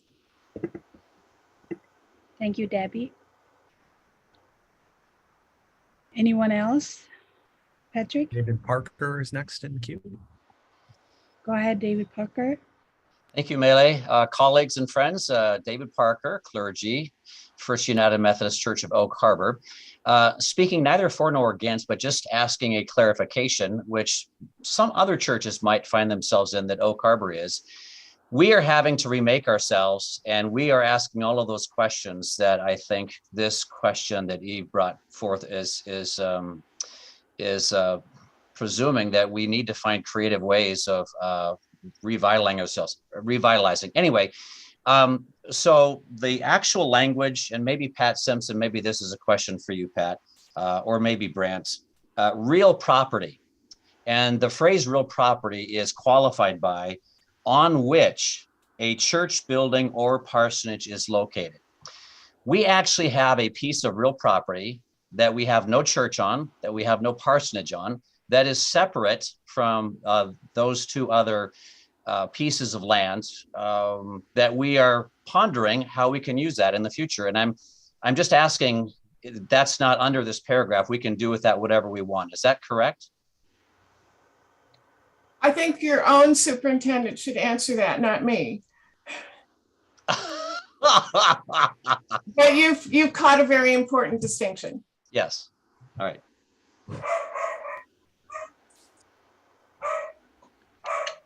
I guess that's answer your question, David.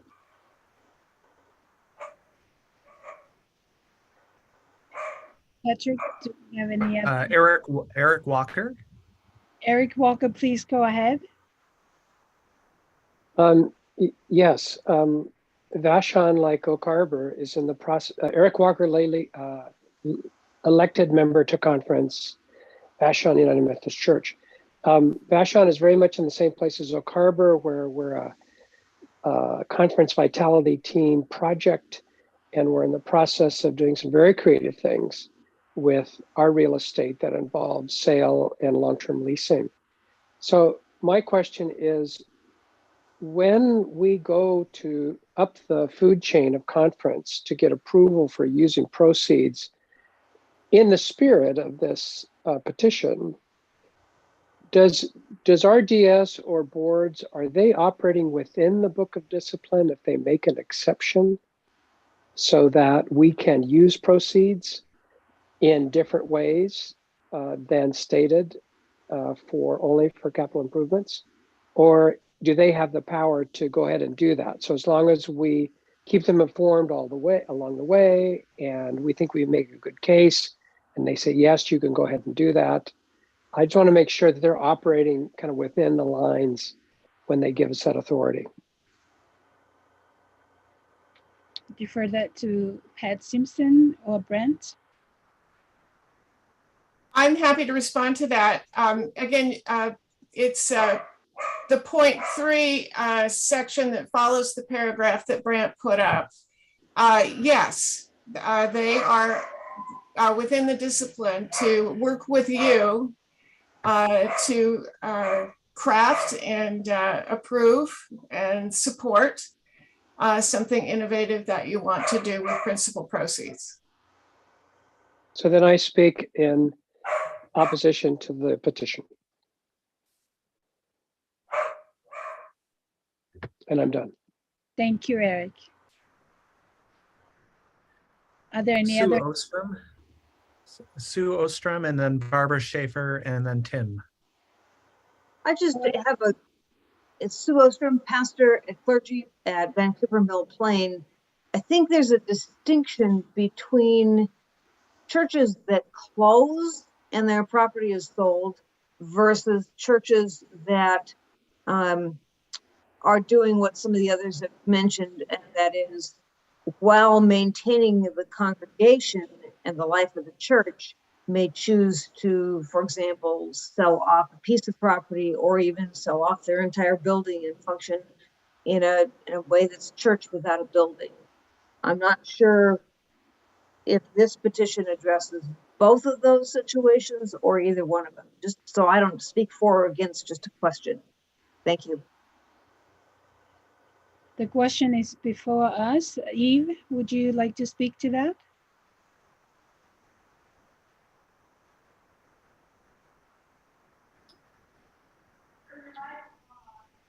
Eve? Okay. Am I on? Yes. Yeah.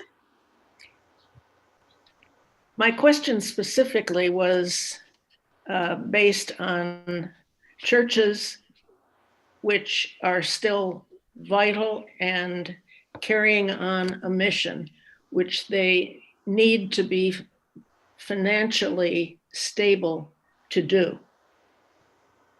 And specifically, the sale of property that does not have a church building on it or a parsonage.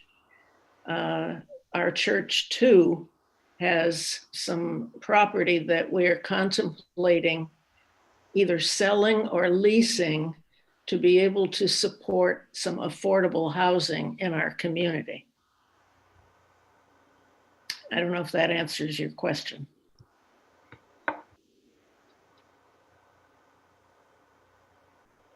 Sue, I'm sure that's clear. Thank you. Barbara, we can call on you now. Barbara, you need to unmute yourself. I did it. In addition to the reasons that have been given for voting against this petition, I would bring up a procedural point, but not asking for any action, in that this is not within the usual time frame as we approach General Conference and as a conference, an annual conference, prepare petitions for consideration in that setting. And I would prefer that that be done. I think that would be next annual conference rather than being ahead of that timeline tonight. So I guess I'm saying, in addition, well, I'll repeat, in addition to the reasons in terms of the content, I would vote against it for timing and procedural reasons. Thank you. Thank you, Barbara. Patrick, do we have any other hands? I just wanted to offer clarification. If you open up your chat, 2543, the restriction, the text is there for you. And you will see that it applies only to the proceeds of the sale of property that has a church or a parsonage on it. So if a church has other property that it could use to support ministry, as you suggest, it's not under this restriction already.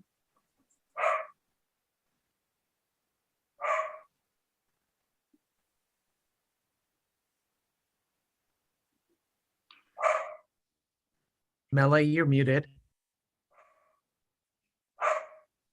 Thank you, Pat. Um, We do have one remaining person, Tim, in the queue. please go ahead, Tim. Yes, this is Tim Polito, lay representative from the Washougal United Methodist Church. I'm speaking against the amendment, or against the proposal and recommendation. I think what has become quite clear in this discussion is there are existing means within the current, we'll say, structure to allow a church to sell a piece of property for operational needs. I would think it would behoove us to make sure that we don't allow local congregations to start selling property willy-nilly without involving the district and other members. So I think it's good that we have these processes in place, and given that fact, we allow current let's say exceptions and have discussions. I feel there's no need for this resolution. Thank you, Tim. Patrick, if we don't, go ahead. We do. I was wondering if I could interject just a point of information. I'm not sure if that's appropriate. Shane? Is Patrick, I don't, when I communicate with PNWGT, is that you I'm communicating with? It is not. Oh, okay. Yes, you melee. Okay. So I'm trying to guess where you're going. And so, yeah, I'm sorry. So could I just pretend I raised my hand as a member of the conference? Melee has the ability, as part of our technical team helping us, to recognize you. Go ahead and speak. I just wanted to, just in case, I assume not everybody follows Judicial Council rulings with any regularity. And with the General Conference 2020 being postponed and postponed and postponed, the Judicial Council in February did rule that with each one of those postponements, the window for legislation being properly received before it is reopened, or that the dates are reset. So just to kind of, somebody had mentioned whether it was procedurally appropriate to receive a General Conference and forward a petition. So I am not speaking in favor or against this petition, but I do believe if the conference approved it and submitted it, it would be proper, and at least within the time frame that that the Judicial Council has kind of ruled on. With that out of the way, Dana is the next person in line. Go ahead, Dana, and I believe there's another person, Marcia. Go ahead, Dana, and then Marcia. Well, I was going to call the question, but I'll let the next person talk if they still want to talk. Marcia? Call for the question. Marcia, OMAC, UMC, Lay. Thank you. Dana and Marcia, call the question, Shane. So we're going to take Marcia's calling the question because Dana ceded the floor to her. Now we need Melee, you need to call for a second on that. We need a second, please. Is there a second? Lilia Milana, I second. Thank you, Lily. So Masha has moved and then Lily seconded it. So we can move on to vote. Yes, voting on calling the question. We're voting on calling the question right now. Terry, please open the poll. I need one quick moment to mark this for our third call to question. Do a hand vote if you want. I got it.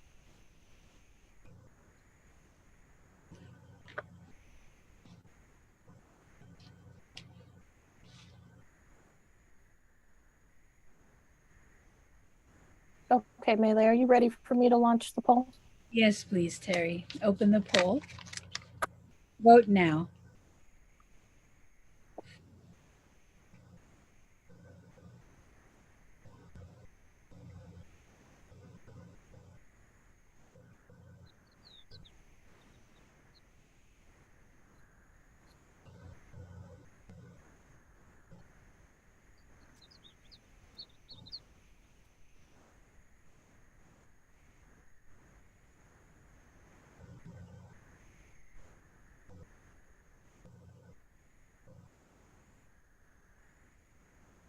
We do have a steady stream of votes coming in, so I'd give it a few more moments. All right, thank you. And right as I said that, it slowed down. Please close the vote and share. The motion to call to question 152 said yes and 21 said no. So Shane, that's 88%. So yes, now we are at the petition 11 and to vote on that. Thank you, Shane. Terry, are we ready to vote? Yes, we are. Petition number 11, revised limits on church property sale use. It's before us to vote. Please open, Terry, and vote now.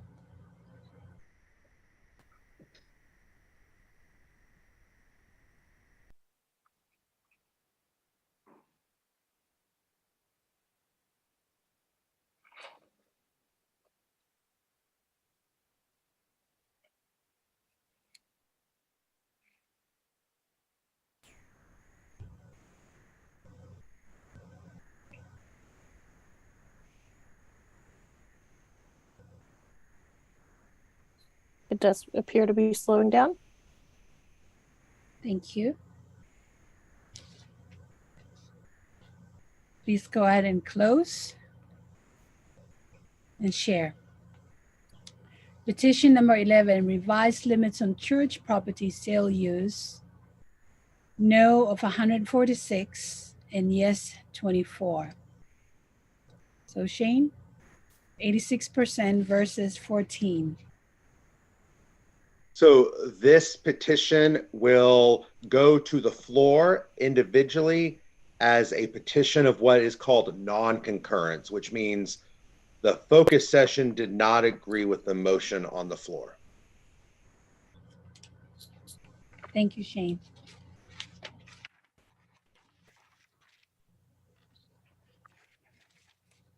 So I believe that concludes our business for this evening.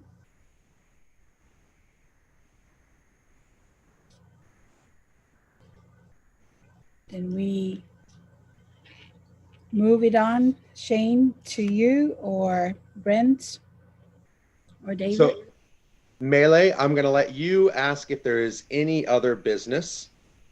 Is there any other business to discuss this evening?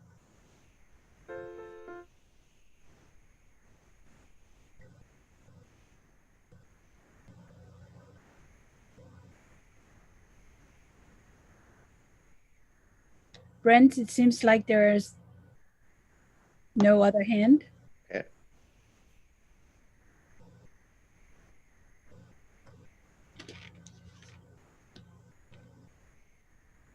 Okay. Scott Anderson has his hand up. Yep. Scott Anderson, please go ahead. When we're asking for any other business or not, does that preclude the option for Q&A with Brent about the budget items at the end of the meeting as planned, or is that still on the docket? That is still on the docket, Scott. We were just making sure that there's Just no making sure. other petitions coming forward. All right, no problem.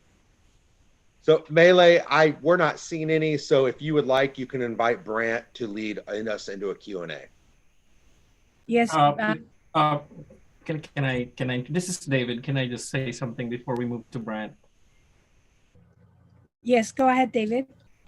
Thank you, Melly. And really just as we have closed that first portion of our work tonight, I just want to make sure we thank Melly for her patience.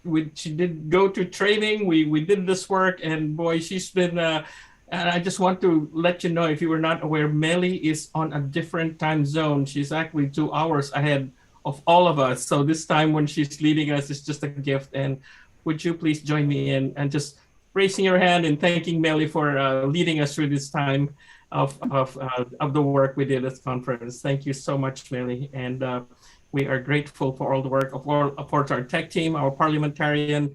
We are grateful for the work. And now I give it back to you, Melly, and so you can dismiss us and have us move to the second portion with Brent. Thank you so much, David. And that is closed discussion for the focused session. So we can move on to Brent. I know that there are a couple other hands, but we can move forward. Thank you to those of you that want to stick around and answer any, I'll try to answer any questions that you have. I know that Scott has some questions and I saw some other hands briefly. But Scott, why don't you ask your first one, and then we'll see and intersperse with others as their questions come up. So Brent, my first question is around the item 6 on page 10 with the district superintendent's fund. I was trying to follow the math going on in this page and wasn't able to get everything straightened away. I understand from the comment at the bottom with the asterisk that the housing allowance is not included in the expense total. So, and I confirmed with that the, the expense total would have been like $812,000 otherwise, but is now $692,000 and some. But is but the recommendation is almost $120,000 less than the expenses. Is that because the line has a large reserve that we are working with, or is there some other reason for that? There are several reasons. One is a reserve that we have partly coming out of COVID with reduced travel and other expenses and accumulations, but it is also from the time when we downsized by a district.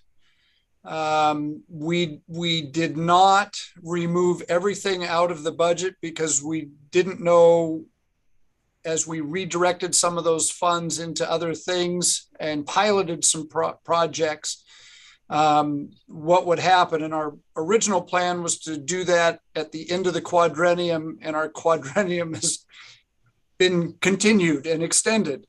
And so there will be some pieces that get reshuffled to other budget areas, but for right now they are housed within that district superintendent line item. Specifically, Kathy Neary's work with smaller churches is funded out of that. And so that is a holding place that as we go into the 2024 budget, that will be looked at in terms of where that should originally or finally be housed. And so we currently have $113,000 in reserves on this line item, which should be enough to cover us, particularly as we look at what our spending has been. Okay. And then the other bit with that is that for the under the cash salary for each DS, you have about $74,800 there, which when I look at the $430,000, it's not a integer number of that. Is that tied to some of these reshuffling of funds, or is there some other reason for that? That is correct. That they're not equal, and they're housing some of the other compensation in there, and that again will get straightened out. And I'd like to say in just a general statement that the increase in compensation this year for all of our leadership staff is after a 2-year freeze. So the adjustment upward, while it is still not enough to make them whole after 2 years, it's an attempt to try to bring some equity back in recognition of inflationary costs. So a lot of work, as some of the earlier questions pointed towards, that we need to do some work on housing allowances here. Again, The housing allowance for anybody at $19,500, it's been there for a number of years. We need to be making additional adjustments to that as we move forward, because housing markets, as we know, are out of control. Right. So there's some real work that has to be done in some of those areas. Gotcha. While I have the floor, with page 16, for the line items 18 and 20, the requested budget is significantly less than what the actual budgets were in 2021. You know, small variations off of what they were last year, but significantly below what has been spent this past year. And I was wondering again, is there significant reserves that they're spending down there, or is there other reasons for the decrease? You're talking specifically the Board of Ordained Ministry? And Board of Ordained Ministry and Conference Board of Trustees. All right. Okay. So slightly different answers for each of those. Under Board of Ordained Ministry, which is item 18, the board was the beneficiary of some gifts a number of years ago and have an endowment outside of the conference budget. And so they have additional funding sources that make up the difference in terms of those line items. And I'll make a note of that so that we put an explanatory note on some of these as we move into doing this again next year, so that there's a little more clarity. But thanks for raising that. The Conference Board of Trustees, they have a number of different sources of funds, but there are property things that are separate. They're operational, which includes legal. And legal is something that you cannot anticipate.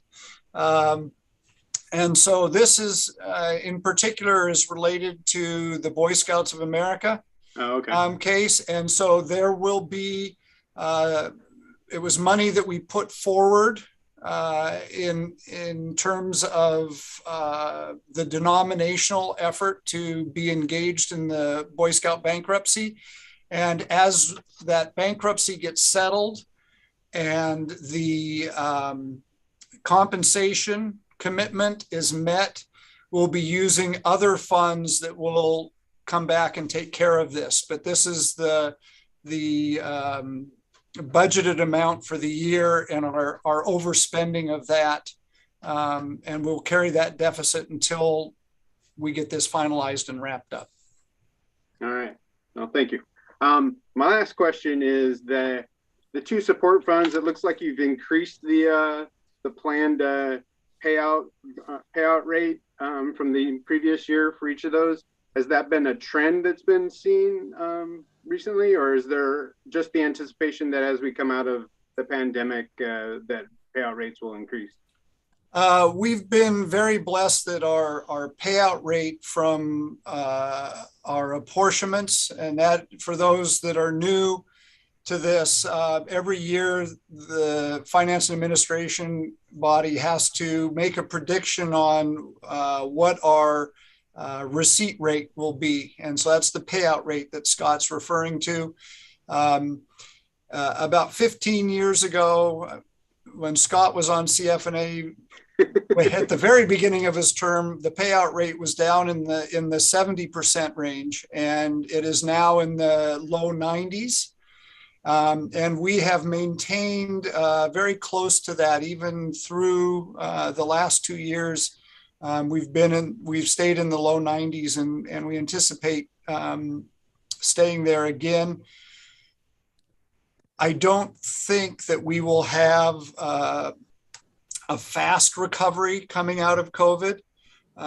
We've talked about a 1% increase over what we had been predicting. Right. And so we're optimistic that we will be able to maintain that. All right. Thank you, Brant. I appreciate your answers. Thank you, Scott. Appreciate your reading carefully after all these years of being off CFNA. I see Keith has his hand up. Yes, Brent, thank you. Keith Score, Puget Sound Missional District laity. Question I have, you've referred to, Brent, unused funds that have been moved into reserves and also some endowment funding. So what we're seeing here before us is the budget, and that's expenses. Okay, what we don't see is income. So the body doesn't have knowledge of what the income is. The body doesn't have knowledge of what reserve funds are available or what endowment funds are available. I have all the confidence in the world that CFNA folks do understand all that, and they work in our best interest to manage everything. But is there some way that members of the body can actually access that kind of information? We publish and post our audit or links to our audit, and we can make that available. I don't know if Patrick can get that up quickly, but we can make that available. The audit would show our retained funds and our balances, and you'd be able to get it from that. Those documents are reviewed by both the trustees and CFNA, and we can work at getting some of that available to you, Keith, if you'd like to have that. So feel free to reach out to me directly as well. Okay, thank you very much, Brent. Certainly. I see Lisa Connolly with a question. Hi, Lisa. Hi, Brent. Mine actually goes off of Keith's, and that is, is there a way to see like the budget versus the actuals? What is actually being spent by the conference in a year versus what we're budgeting? In the petition, it shows you the 2021 actual in the first column and what the 2022 budget is, and then the recommended for 2023. Okay, but it seems like there's some items that aren't fully in there, or maybe I'm wrong in how when you say you're pulling some things from endowments, or is this a complete actuals of everything that's spent in the conference office? Yes, the actuals, if you total them up, that would be the totals that are spent. The source of the funds sometimes may come from reserves or other things, as we've talked about, but those are the actual expenses. Okay, good. Thank you. Rashenda Fairhurst, I see your hand. Hello. Thank you for providing a forum to ask questions about the budget. That's great. I had a question earlier and I thought, oh, good, I'll wait. We talked a little bit about clergy recruitment funds, and that there was some funds that had been set aside because travel, of course, and seminaries haven't been holding classes, so that's hard. But what I didn't see was any clergy retainment funds. So we are not alone in the Pacific Northwest and Greater Northwest area with losing clergy. Clergy are, well, the numbers speak for themselves. And, corporations, if they see that they're losing valuable folks, generally do studies and try to figure out kind of what's going on, how can we retain folks. So I don't see anything in there for any kind of study or any kind of way of addressing the loss of so many clergy. It's been a really tough couple of years. So I think there can be this inclination to say, well, it was just the pandemic, but actually the trends don't show that to be true. It's not just the pandemic, but the pandemic showed us, I think, some cracks in the system. Might be a great time to have some studies around because those things are going to be pretty visible right now. So I don't know that there's any way to remedy this, but let's maybe take some of that money out of before we recruit people that we can't keep. Let's figure out how we keep people. So that's my feedback, and it's good to see you. Thank you, Rashenda. I can speak generally that both the cabinet and the Board of Ordained Ministry have had conversations around clergy wellness, which I kind of see as clergy retention as well. So both of those bodies have funds in different places that are left undesignated in the budget, but could be directed to those things. Cabinet has a special needs fund, which is on page 17, number 21. As one specific place, there are also district funds under the district service center. There's some programmatic funds that could be directed to that sort of thing. And there are reserves that could be tapped into if needed. But I rest assured that those conversations are taking place. And just as it doesn't show up as a specific line item in the budget, it is a place of both concern and interest of both those bodies.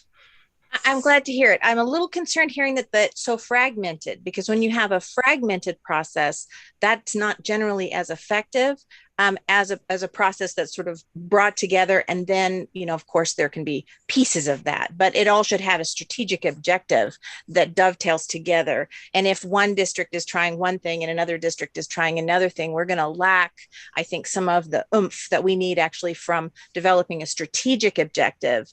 And then sort of, bringing our resources together around that objective. I totally agree. I was only mentioning possible pockets to which to pull funds, but I think anything that would be done holistically and in coordination between the board and the cabinet. Thank you. I'm not seeing any other hands at the, oh, I see Willem. Good evening, Willem. Good evening, Brent. Willem Romein, I'm retired now. Brent, I remember a time that the pre-conference handbook under the budget simply listed the reserves for each category. Like Board of Ordained Ministry might have like $40,000 in reserve or something like that. Is it not possible to do that again? We can certainly do that and put that in there in terms of the line items. I think that is a good idea to bring that back, given the questions that are being raised this evening. So I've noted that, and we'll work towards that. The questions gave me the idea, Brent. So that's all I had on my sleeves. Thank you. Thank you very much. Joanne Coleman Campbell. Good evening. Good evening. I just wanted to say thank you again. The budget, to get that budget, continue to work on it, and you and the CFNA do an excellent job. So thank you for that. Thank you, Joanne. We have some good people there, and we need some new good people, because we've had a lot of people that have now served several years past their quadrennium normal total. And so if there are people interested in serving on any of our boards and agencies, you can let either myself or Derek Nakano, as head of the nominations committee, know of your interest. And we'd welcome new people. Chuck Natland. I just have a question. You know, you've laid out this budget and petition number 9, and a lot of the things you keep mentioning that you're working on and you're refining and you're defining and, you know, all this other stuff. So what are we actually voting on if everything's being refined and broken out?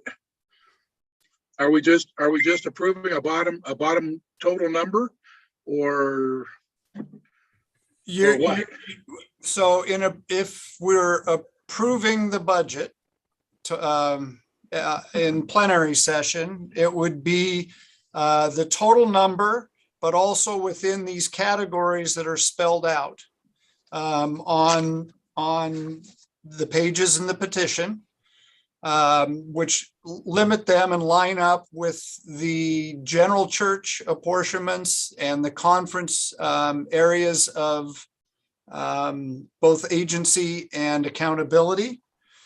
And so we'd be approving a 0.8% increase over this year's budget, which would total on, you can see the total on page 8 of $4.5 million. But within that $4.5 million are these subcategories of where the money would go. And within those areas, for instance, I can talk about the finance treasurer's office budget. That gives me a total number, and in that budget, we've tried to indicate a general sense of how it would be spent, but we certainly couldn't, with 100% guarantee that what we proposed in December last year will be exactly how we spend it in 2023, because there could be retirements, restructuring, change of costs, but it does set a ceiling for the amount that could be spent in the treasurer's office. Does that answer your question? So what we're approving is the total amount of money you have for the treasurer's office. And that's the total amount you can spend. And there wouldn't be any shifting between other categories to cover costs, right? Not without CFA approval, but we have not had to, in my tenure, have not made moves between categories in any of the budget years. Okay. I see Patrick Scriven's hand.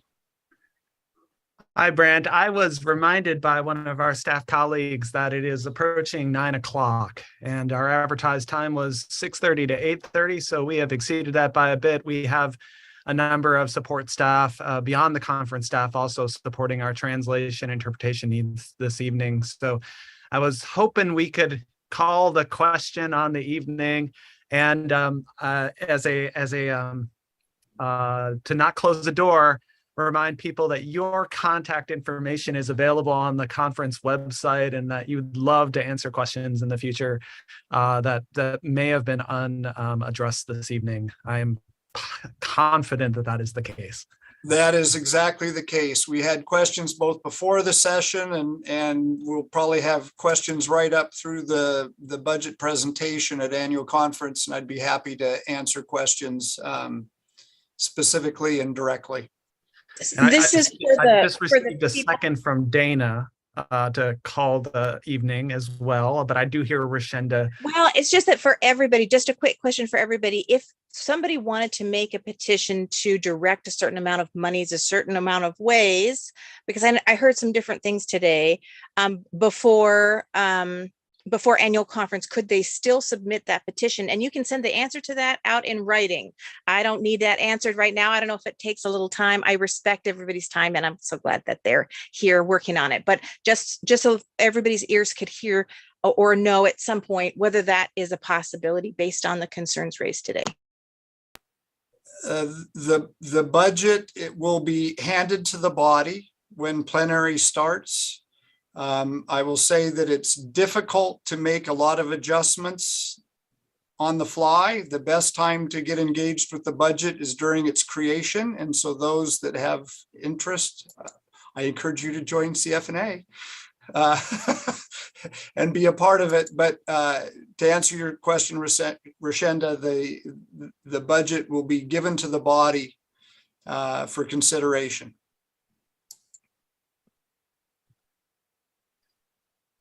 Well, thank you so much for your time tonight, Brant, for answering questions. Thank you so much to all the people who signed on, almost 100 of whom are still with us this evening. Thank you so much to our gifted team of interpreters and to all the staff who have made this evening possible.